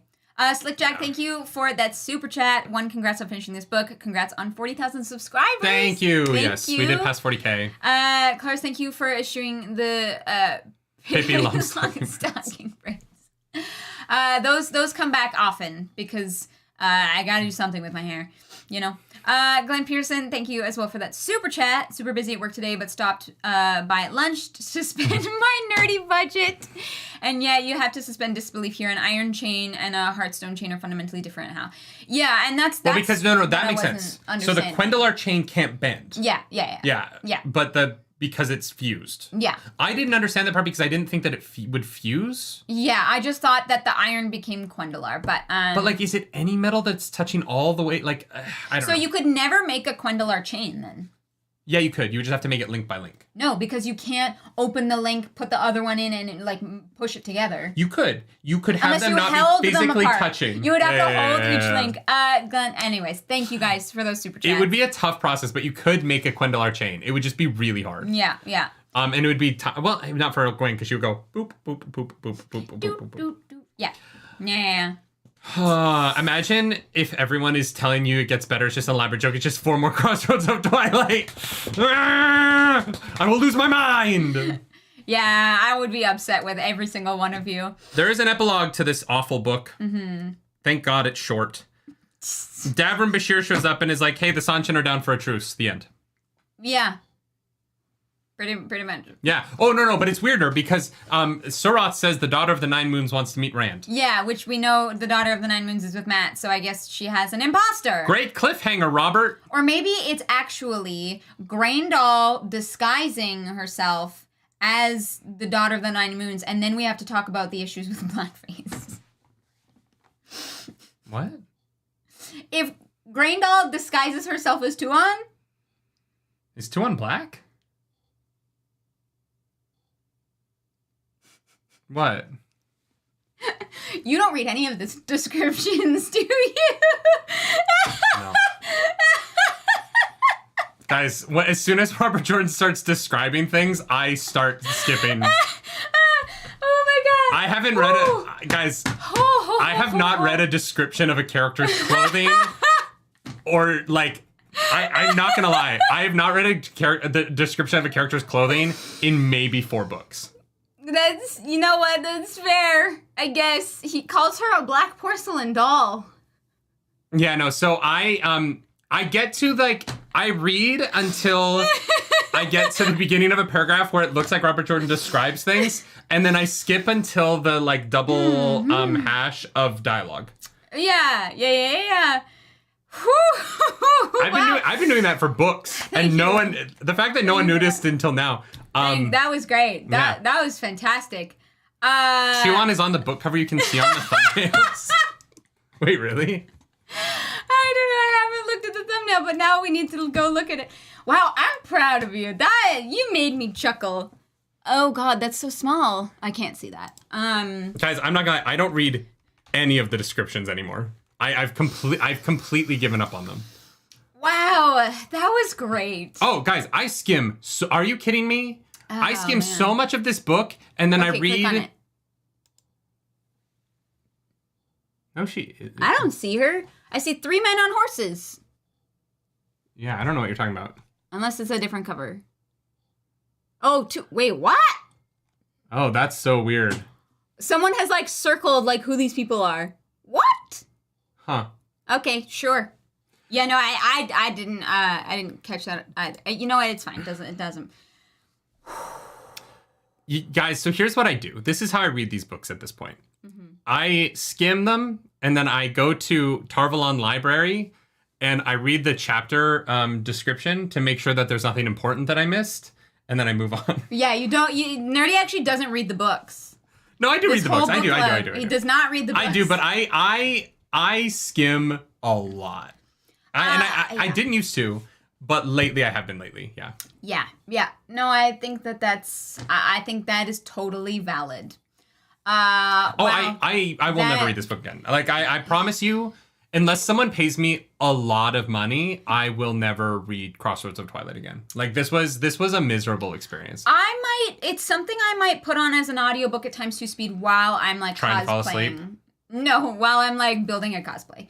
Like, I need to have something else going on at the same time. Look, I know that I often say that torture doesn't work, but I think that if you force someone to listen to the audiobook of Crossroads of Twilight, they would tell you anything. Blue says, how much money are we talking about?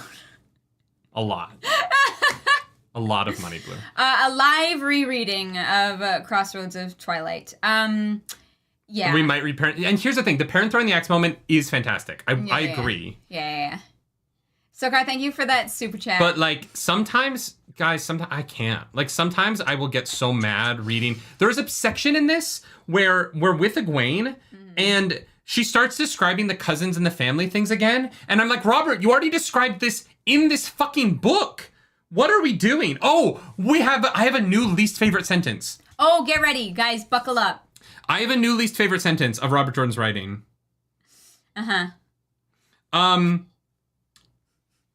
So this is in the Egwene chapter.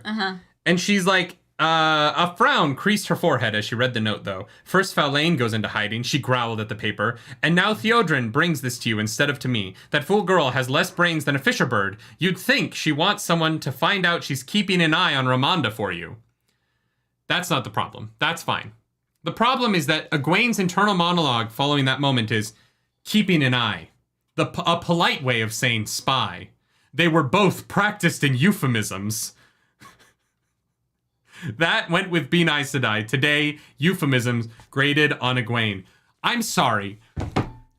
Are you fucking trying to tell me that you need to practice euphemisms to understand that keeping an eye and spying are the same thing? How fucking stupid is Egwene? They don't have spy that glasses. She's like, I'm sorry, keeping an eye and spying. Oh, okay, I'll write that one in my notebook of euphemisms to try and understand the language that we're using. A notebook of euphemisms. Swan, I must practice my euphemisms, otherwise I might not understand the simple concept that keeping an eye on someone is spying. How fucking dumb. Yeah. Keeping an eye and spying. We must point out that these are the same thing, because how could anyone who can read this 700-page book be like unaware of the fact? I read that and I was like, I cannot believe that you thought you needed to explain this. Yeah, I don't understand why. We're so practiced at euphemisms now. Look at how we use the best euphemisms. That keeping an eye on someone and spying, that's not a euphemism. Those are terms that mean the same thing. It's not like, that's not what a euphemism is. Yeah. And if it is the lightest form of a euphemism, maybe. But like... Yeah, it was unnecessary. She was talking about her whispering eye. Oh, God. Mm-hmm. Yeah, I want a Wheel of Time book of euphemisms. Simon Therese says, she said that Aes Sedai are using language to not lie, and that required them to play with the word. That is not what is happening here, because keeping an eye on someone and spying are just the same thing. Exact same thing. There's not even any... Like, if I was like, yeah, I'm keeping an eye on that person, the other person would be like, oh, you're spying. It means the same thing. It's not a euphemism. It is just a synonym. Yeah. Whispering eye is a euphemism. Yes. Because you wouldn't expect that to mean vagina. Keeping an eye on someone is not a euphemism. For spying. Or at least, if it is a euphemism, you don't need to practice to use it, because that is just what it means. Yeah. It's just terrible. Yeah. It's just terrible. New favorite line. Egwene is just so stupid and like deserves to get kidnapped. And I can't believe I'm saying that, but she deserves it. Your plan was dumb. The plan was dumb, and chat agrees to with not us. bring someone to protect you. It's just dumb. And Yeah. now who knows how long this fucking siege goes on for? Yeah. Like how, oh my God, I just hate this. I hate this book so much. It's gonna be okay. I know. It's gonna be okay, you know? Should we do high-low? Yeah. Let's let me come up with a high. Cause I don't want to use yours. Ah!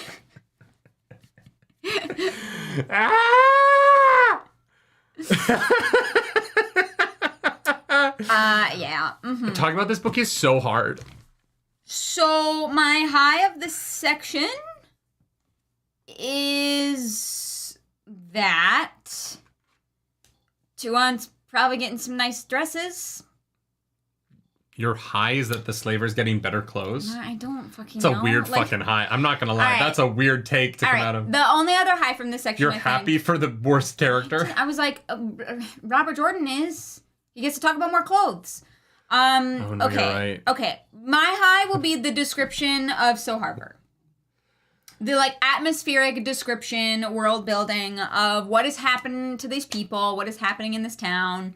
That was cool. That was cool. What's your low? I don't even know how to bring it up now. Wait, what? Well, my low is new. Is new. Yeah. Oh, good. My low just happened. My low is finding out that Tuon is black. Oh no. Because she's. I'm now very concerned that Robert Jordan wrote the first black person into this book series. She's not the first black person, but the Seanchan. There's a lot of Seanchan. Well, but if the Seanchan, okay, if Seanchan is supposed to be America, and the black American character is coming over and she's a happy slaver who enjoys being a slaver, and you've made that character black, I think that is really fucking weird. And I am like uncomfortable with it in a way that... It's a weird choice. She might as well be coming over waving the Confederate flag. Like, yeah, and like to make that character a black character is It is an odd choice. I don't think she's definitely not the first. There are other like black people or even like people of color, more general. Sure. In like Randland, but yeah, making the like head of the slavers, southern black person is odd. It's an odd choice. It makes their slavery. It ties their version of slavery to the real world in a way that is uncomfortable to try and parse through what he's trying to say about it because. Yeah. Mm-hmm. Yeah, I didn't know that you didn't realize that. Miracle Tortoise says it'd be very easy to interpret that narrative as this is what happens if we give them power. Yes, that is the problem with it. It's a little too close. And it's a little too close. And not that is what Robert Jordan is saying, but it does become a little uncomfy. Because it's close. I think that when you're an American Southern person, you have to be very careful how you write slavery. I don't think Robert Jordan did that. I think that he was fast and loose with it, and now we have a black slaver character from what is supposed to be the America of what this world was. And it just gets into like real world politics in a way that I think that you should generally stay away from if you're doing a fantasy thing like this, unless you want to talk about it. And this is weird. And that's the thing. If you want to have that conversation, then have that conversation, have something to say about it, but just having it be because it's an interesting choice. Stormdy says, I think a more charitable interpretation was that he was trying to divorce the issue of slavery from the issue of race because he wanted to comment on one without the baggage of the other. The problem is that when you use a black character to be your slaver character, you are more closely tying your story to that real world story. Yeah. Oh yeah, I'm not saying that you're saying anything, Stormdy. I understand that is a very charitable interpretation. Totally, and look, like Robert Jordan, like that could be like 100% right. Yeah. It's just that it is very easy to look at this book and take that to a place that we don't want to take it. Yeah, I was more comfortable putting Tuon in a not real world race in my head. Yeah, but the fact that Robert Jordan has said that that it's like the Seanchan sound like Southerners specifically. Yeah. That makes that even it's those little things that just make it a little bit weirder each time every time you try to put it together. It's weird now. Yeah, that's really fucking weird. I don't like it. There were many real world slavers in the past. No, brother. Yeah, I understand that. That's not what we're talking about here. Yeah, like, slavery exists. I'm not saying that slavery doesn't exist. I'm saying that when you write slavery into your fantasy novel, you have to be really careful about how you use it. Mm-hmm. And my problem with slavery in Robert Jordan's world is that it has not factored into the plot enough to be necessary. And like it's really just been used kind of gratuitously at times. Especially since the plot slowed down to the point where it just kind of feels like nothing's happening. Robert Jordan is just describing how like bad it is in parts of the world, and he's just describing a lot of sexual indecency. He's just describing rape. He's describing slavery, but he's not doing anything with any of those storylines, and he doesn't have a point on any of them. And so when you don't make your point about slavery very clear, and you just have it be a part of your world, and also it is being perpetuated by the like most prominent described as black character in your series, it becomes complicated in terms of what it feels like you're saying about the world. Yeah, it ties back into a conversation we had earlier in the podcast. Why now? What do I have to say about this? Why am I writing this? Why? Right? Yeah. And I do not think that Robert Jordan does a good job of tying that into his series. Like, in general, I think it's weak. 61864 says, and yet the Seanchan are one of the most egalitarian societies. I don't know what you mean by egalitarian in a society with slavery. Like, are you trying to say that because men and women can be slaves that it's egalitarian? Because that's a point to try and make. Yeah. Yeah. Yeah. So yeah, no, that's my low. My low is finding out that Tuon is a black person whose greatest joy in life and how she wants to spend her free time is making women into slaves. Yeah. That's fucking weird. Arzosa, I don't think that Robert Jordan intended to make this weird. I think it was an oversight, and I think that he probably should have put a little bit more thought into it. Yeah. I'm not over here saying that Robert Jordan is trying to make a point. My point is that Robert Jordan didn't bother to ask himself why. Yeah. So, or we can go with the charitable version of it that it doesn't matter. All people are capable of it. Especially that they're Southern makes it weird. Anyways. Yeah, the fact that they're so tied to the idea of America makes it weird. Like if they were just not American, yeah. If they were not American, it would be far less weird. But the American Southerner, the Southern American prototype character is also black and is also her greatest joy is slavery. That's fucking weird. It is weird, and also the fact that and she's not a villain is the problem, right? It's not like people are saying she's bad. Our main character is wooing her and buying her silks and is like trying to be a good husband to this character. That's what's weird about it. It's that he wrote this and then was like, I'm going to double down by making you spend time with this character in a way where this character that you love, Matt, is being very kind to her and sweet to her and making her flowers and buying her clothes and like, that's weird. It's super fucking weird what he did with this, and I hate it. I hate this. Yeah.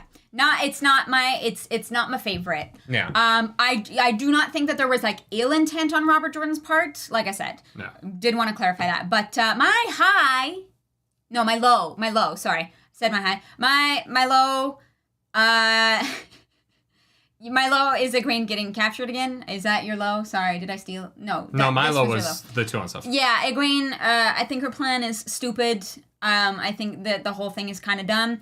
If it's Halima influencing things from the outside, I guess that could be kind of interesting, but I do wish that the audience was let in on a little bit more. Anyways, what's your high? My high is the Perrin with the axe moment. It's fantastic. It's great. I really enjoyed it. It's good. Yeah. Arzosa says, I think the comparison of Seanchan to US is just from reader perspective. No, Robert Jordan has said that the accent is based on Texas. Yeah. That they're, based on Texas. Yes. So, yeah. That's not us putting it on to the series.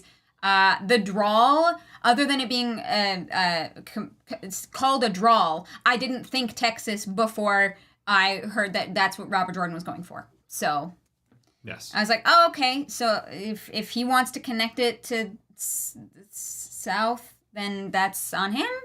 I think it's a strange choice. Yeah. Yeah. Just think it's odd. Anyways, yeah, that Perrin axe throwing moment was really good. I hope that the next book fucking slaps. I'm very, very excited to put this one to rest. Dero says, yes, I definitely bring my prejudice against owning people as property into my reading. Me too, Dero. Yeah. I do bring my prejudice against that slavery into what I read. Yeah. I'm sorry, guys. I am prejudiced against slavery.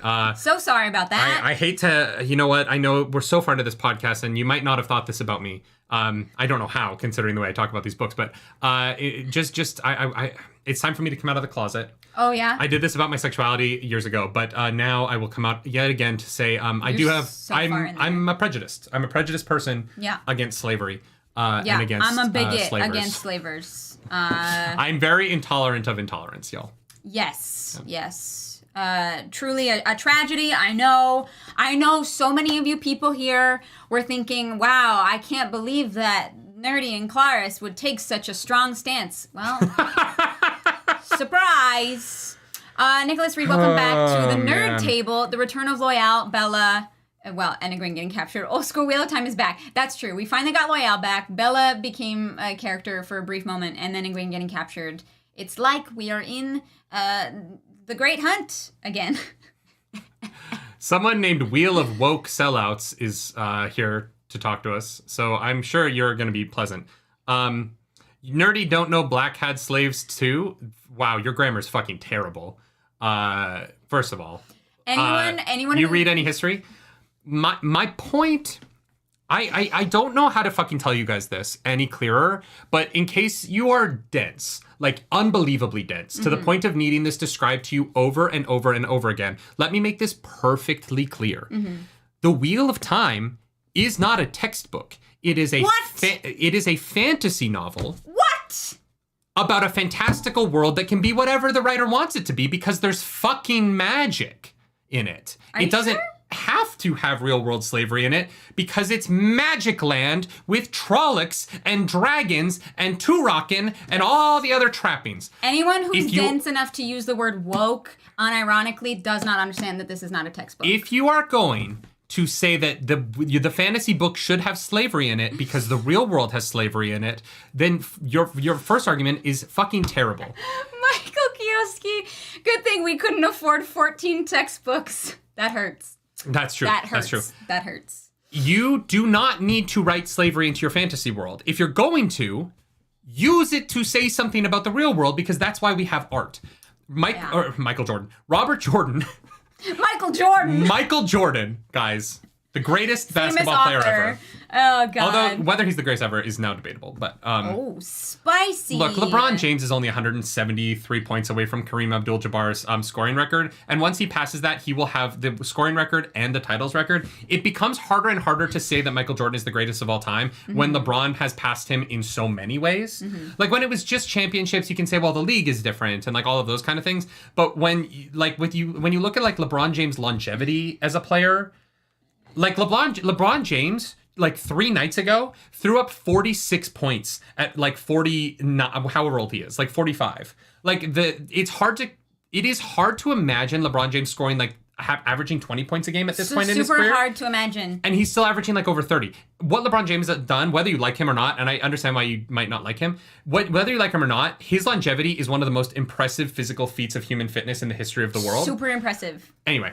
Robert Jordan. Super impressive. Robert Jordan has used very shocking things, but hasn't said much about them. He just kind of uses them in his writing, and I don't think that is the best way to write, especially fantasy that you can do whatever you want, and you chose a black slave character, a black slaver who's that's the only thing that she enjoys. Who is Texan, like who has a Texan accent. Like it is weird.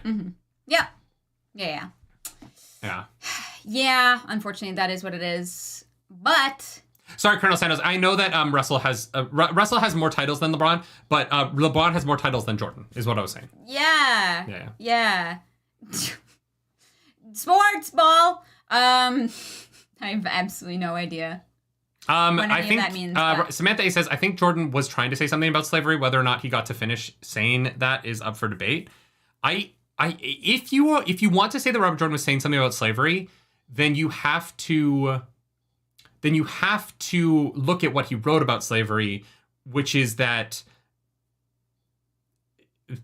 it is okay for a character to love it and for our favorite character to fall in love with that person who loves slavery. That is really complicated. Yeah, it is. Like he didn't, if he was trying to say something about slavery, what he said about it wasn't great.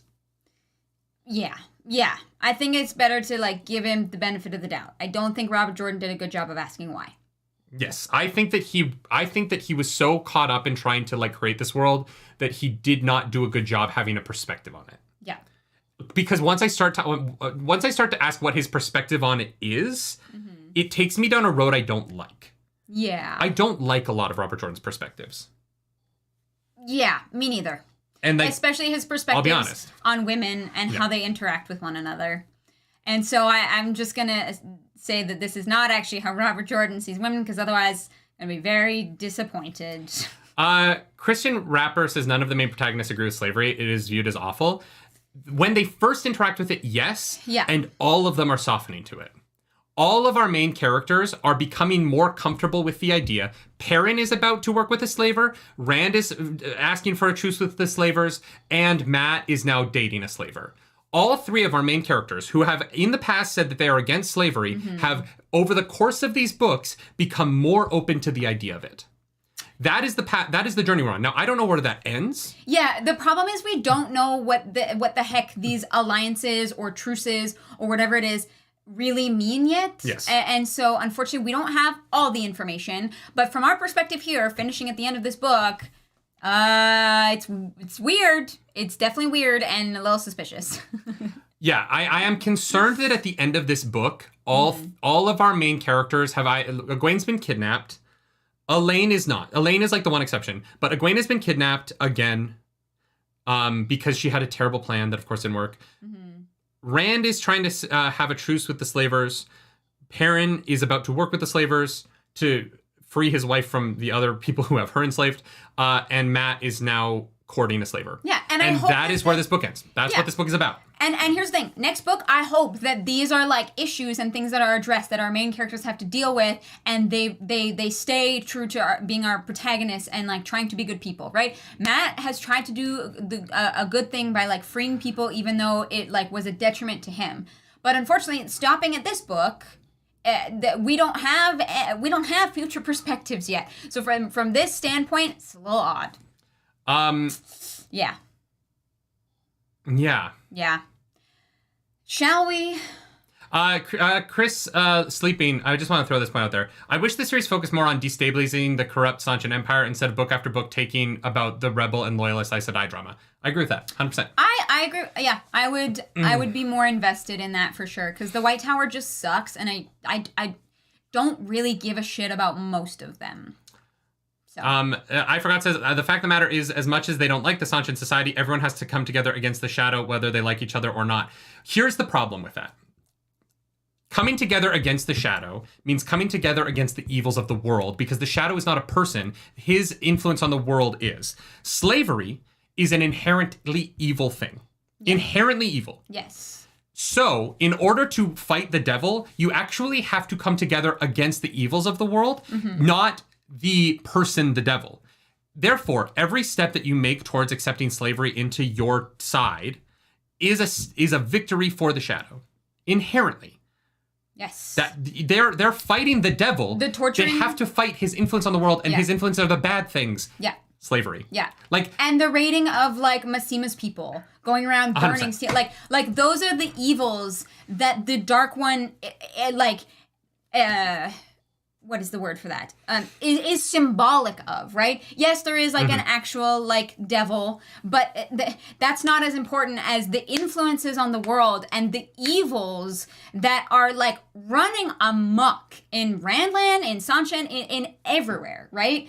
And what's the point? What's the point in defeating the devil if you become just as bad along the way? Yes. That gets into the problem, right? And that's what I am worried that we're moving towards. Right? Like I said, I don't think that we're there yet. We're in the middle of things, right? You know, yes. we haven't got there yet, but we know our characters are working with these people, and I really am a little nervous. I would like to know what that means. It would be interesting if some of our characters were doing it and others weren't, and we could see how that impacts the story. Yeah. My concern is that all of our characters seem to be moving that way. And like Lelaine is like, we need to enslave the Ashaman. Like all of our storylines are revolving around these characters who are becoming more comfortable with the ideas of being evil. Yeah, everybody wants their own fucking slaves. Lelaine wants to enslave the Ashaman. Yes. Right? The Seanchan want to enslave every single person who can channel so that they have ultimate control. This series has weirdly kind of become almost exclusively about slavery in a way that I'm just tired of it. There's no plot. Yeah. And we're just kind of getting everyone becoming comfortable with slavery. And it's like,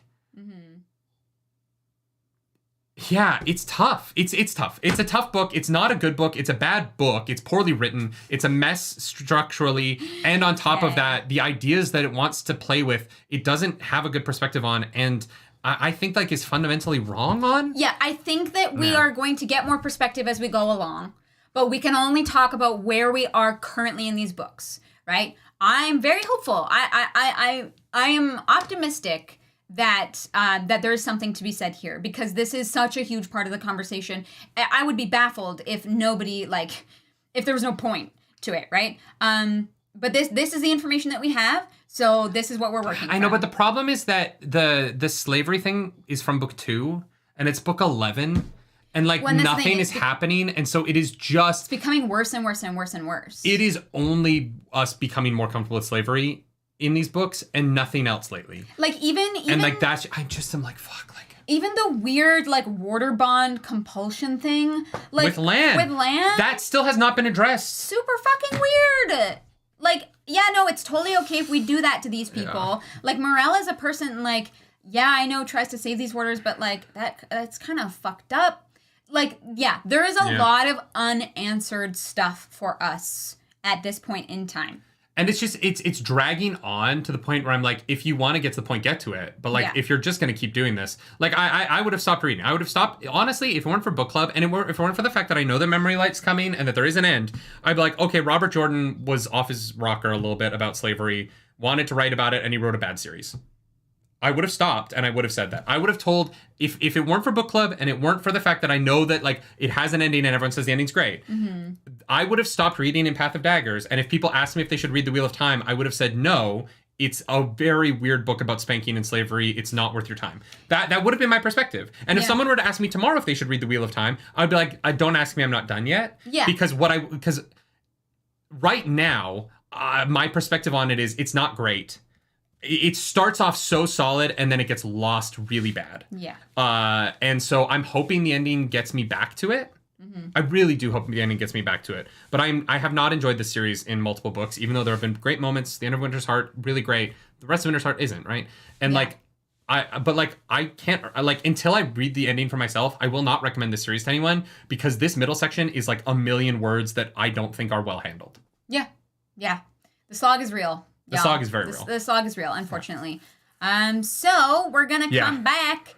Next week, we are doing our full book recap, which we probably won't talk much about the individual book. We will just be answering your questions. We're going to treat it more of as a hangout. Ask me anything. Yeah, ask us anything. We might have some drinks. I don't know what the plan is yet. No spoilers, obviously, but ask us anything in that book club, in the questions channel about the Wheel of Time, fantasy, sci-fi, whatever. And like next week will be a full book recap of Crossroads of Twilight, where we probably won't talk about Crossroads of Twilight that much. Yeah. Because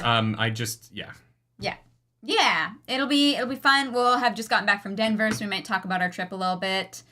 And then the following week, we're doing first half of New Spring.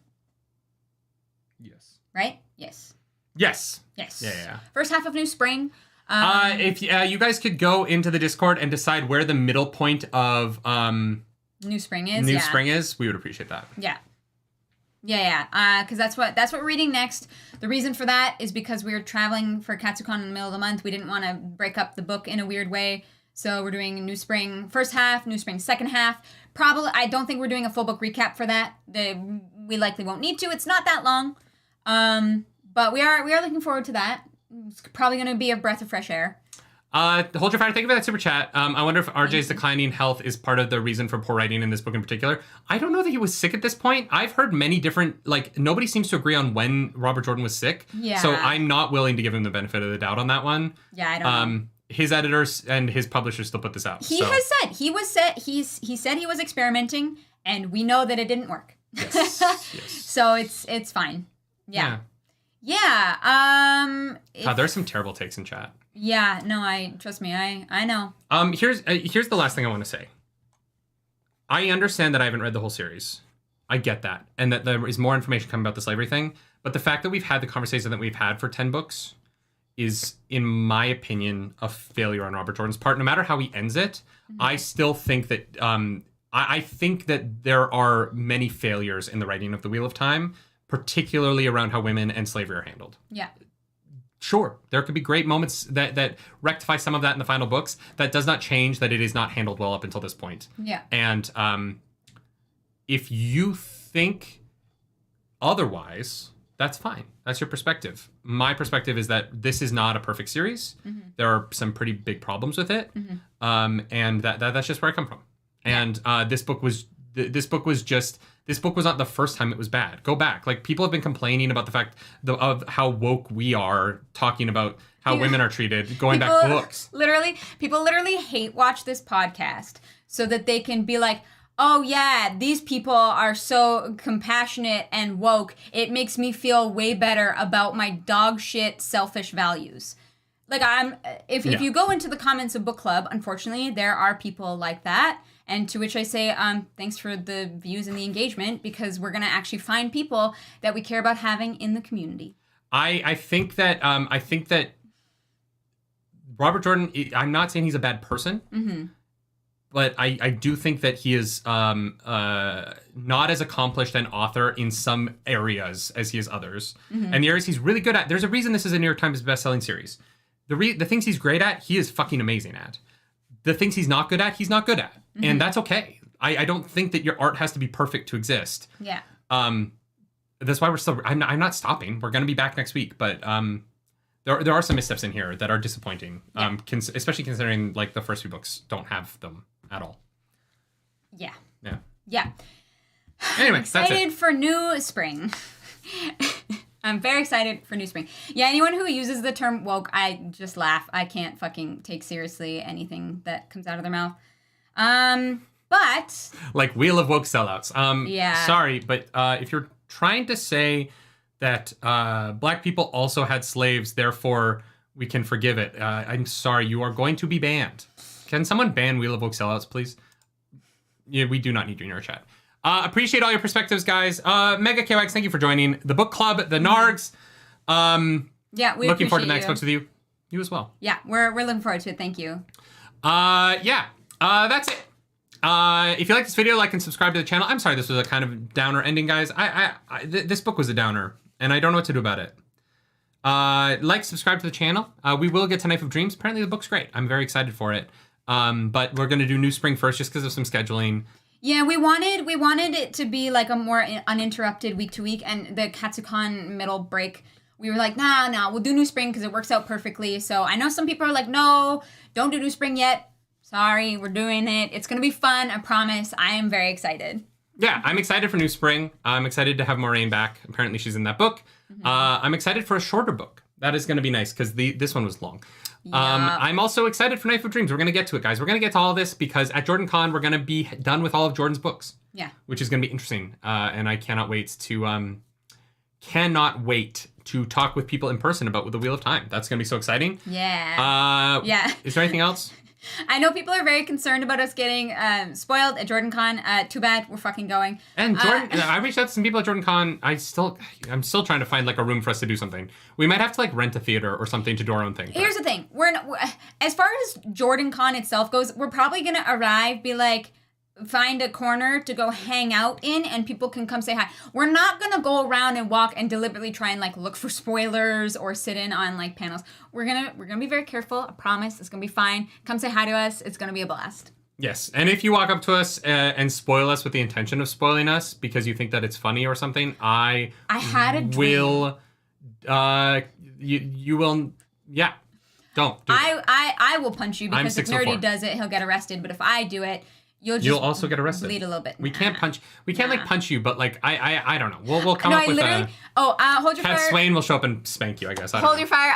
Welcome back to the nerd table. Thank you so much. We appreciate you. I literally had a dream. I had a nightmare that someone came up to us at Jordan Con screaming spoilers. And then I beat the shit out of them. I'm worried that it's going to be one of these fucking people in our chat who are like, no, slavery's not a bad thing. And I'm like, fuck, it's going to be one of these people who complains about how woke we are. Oh, yeah. Who's going to do it because they're like mad that we think that like Robert Jordan doesn't write women well. Like, it's going to be some like old white man who's angry at us who's going to intentionally do it, you know? Yeah. And that's my concern. Because I don't think, like, the majority of our book club, nobody's going to be a dick about it. But, like, there are some people that have been banned from the Discord who are dicks. And I'm going to, like, they kind of worry me. Yeah. Fabu says they'll drive up to Atlanta. Yeah. Perry Wolf, thank you for that super chat. Bookborn did a great video on whether or not spoilers are actually bad. Yeah, I think that's a very, like, personal take. Some people, spoilers don't bother them. Some people, it is a big deal for them, so. I think that Bookborn's video is irrelevant. I think that it is not a topic that you can have a point on globally. Yeah, it's so individual. It's a personal choice. Yeah. I hate being spoiled. Mm-hmm. It affects the way that I view things. Mm-hmm. Even so much as like, if I watch a trailer too many times, like we watch our trailers, we do our trailer reaction, I never watch the trailer again. I never pull it up because I will remember all of the scenes and then I will sit in the movie and literally wait for those scenes to show up like a checklist. Bookborn's video is on the idea that there is some like global way that people enjoy it. Look, I think our video is actually terrible. Because I think that it is based on a premise that like people enjoy things the same way, which is inherently so flawed to me. And granted, I didn't watch the whole video. I clicked out because I was like, this is dumb. And like, look, that's not an attack on them. I just don't like the video because the idea you don't like that take. I didn't need to be someone to try and convince me that being spoiled is okay. For my taste, being spoiled sucks. Yeah. I hate it. Mm-hmm. I will complain about trailers that show too much. And the idea that like there is a universal way of enjoying things where like people who complain about spoilers are just like making it up and that nobody really cares, I can't agree with. I'm a person who doesn't want to be spoiled. If someone else is okay with being spoiled, good for them. Yeah, good for them. That's fine for them.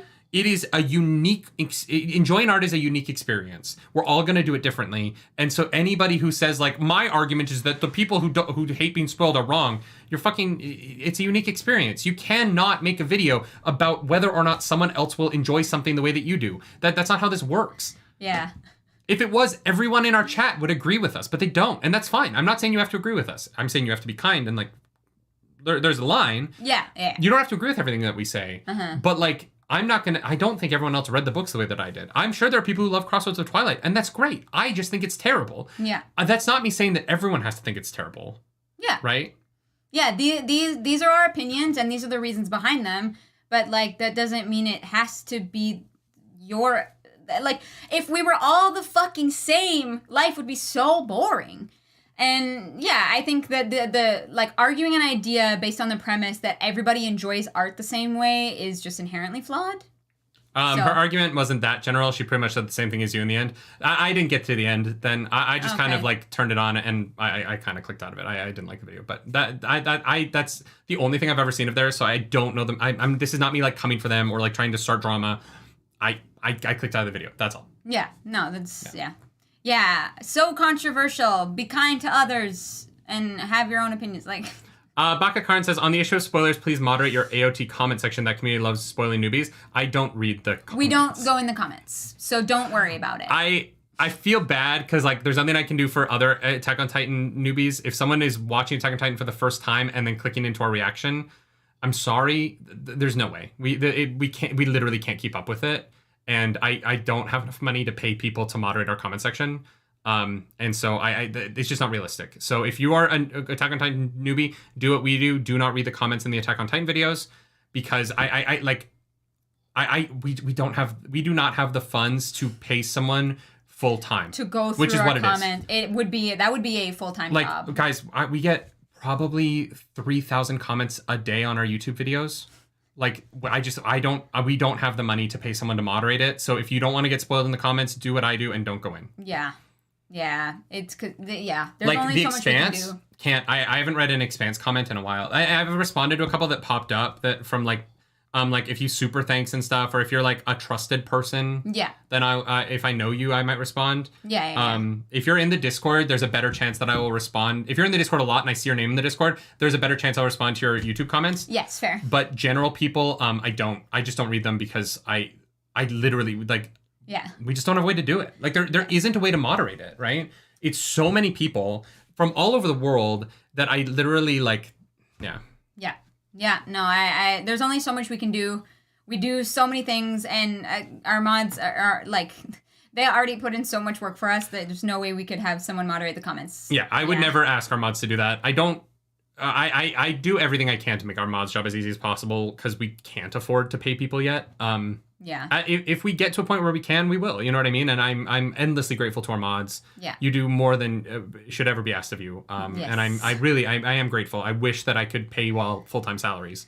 But it's just it's a lot, and the YouTube comments are impossible. Like it genuinely is impossible to keep up with. Yes, but send some love to the mods, y'all, because they do a lot, and they've had to deal with a lot this past week.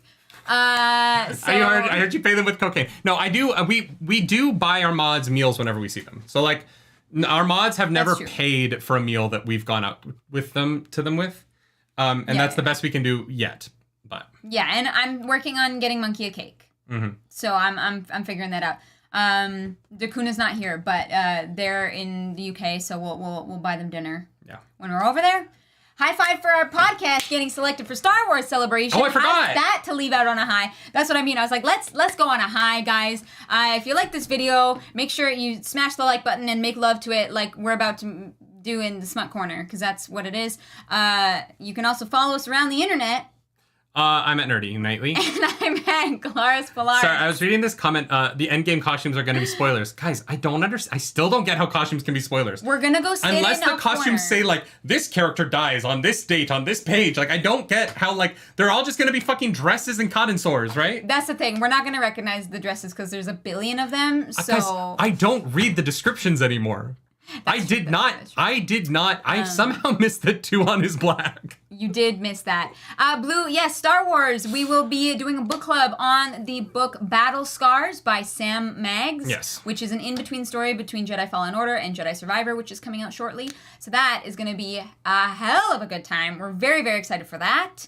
Shall we smut? James Smith, thank you for that super chat. Guys, I'm getting Monkey a really nice cake. It's just these people are very bad at responding to me. Yeah. All right. Where would you add a sex scene in this section? Literally anywhere to spice it up. At this point, No, because like none of these characters should have sex with each other. Nobody is with their partner. Like the only one is Rand and Min, and they're already having sex. They're already having sex. Rand and Min are having sex every opportunity. Nynaeve and Lan are having sex every opportunity. That's true. There are no characters who are with one another who should be having sex. I don't want Egwene to cheat on Gawain. The only person Gawain and Egwene can have dream sex, I guess. The problem is like Gawain is so close. And yet so far. I know. Matt and Tuon. No, I don't want Matt and Tuon to have sex. No. That is the last person I want to have sex. I don't really like Tuon. Egwene and Bail Doman having like really slow, soft lovemaking after she's been healed.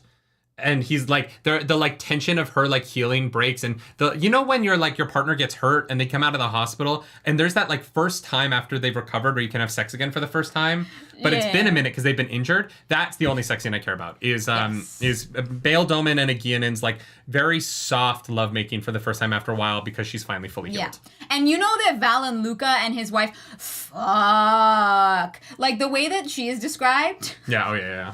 You know they get fucking raunchy. But they're already doing it. Like, here's the problem with... Smut Corner was funny because I thought this series was more prudish than it is. But we're at a point now where it's hard to add sex to, like, everybody's fucking constantly. Yeah. Whether they want to or not. Like there's so much...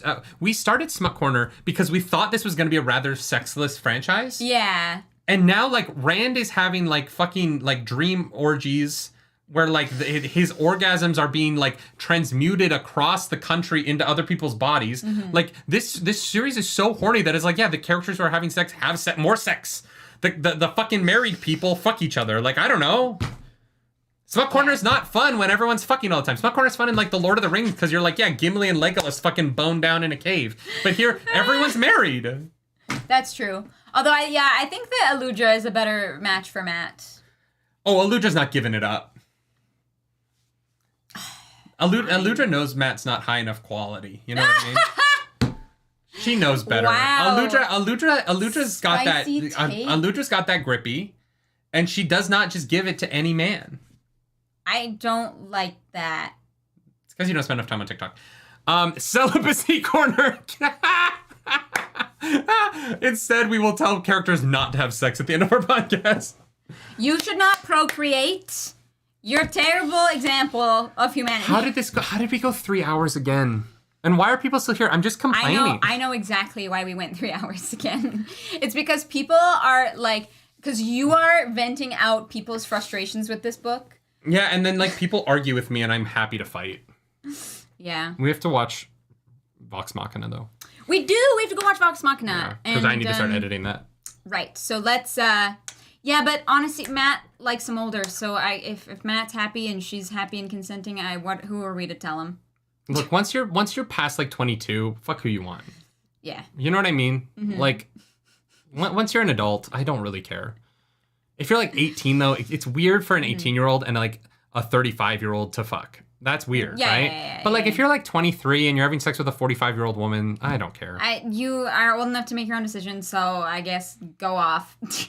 Y'all, we're gonna end the podcast. I hope that We made it through. yeah, I cannot wait to add all of the lesbian sex in our smut corners for New Spring. Ah, yes. We're gonna be talking about Moraine and Swan 69ing for like the next 3 weeks. So come back for that. I only think that that's what the book is about because it's what you said it's about. I actually don't know if that's correct. I'm pretty sure it is about Moraine and Swan when they're in the White Tower. Okay, well, And when they're accepted. Well, find out next week. I don't actually know why I think that. I don't know. I'm realizing that I think that... Wait, no. What? That's not the plot of New Spring. That's the plot of that, fan fiction I read on stream. The smut one? Yeah. I think that I invented what New Spring's plot was based on the smut fan fiction that I read on stream that one time. Kyle, thank you for that super chat. Thank you. We'll definitely use that towards a drink over in London. And we'll see you guys next week for New Spring. It's hard to end the show because I like hanging out with you all. That's why these always go long at the end, is because I just want to keep chatting with the chat. I keep misspeaking. Next week is not New Spring. Next week is the full book recap where we're going to just hang out with you guys. It's going to be fun times. Grab a drink, buckle up. And James Smith, welcome back to the nerd table. Guys, did you know that Tuon is black? Bye. Wow. Jesus. I learned it in this episode. I know.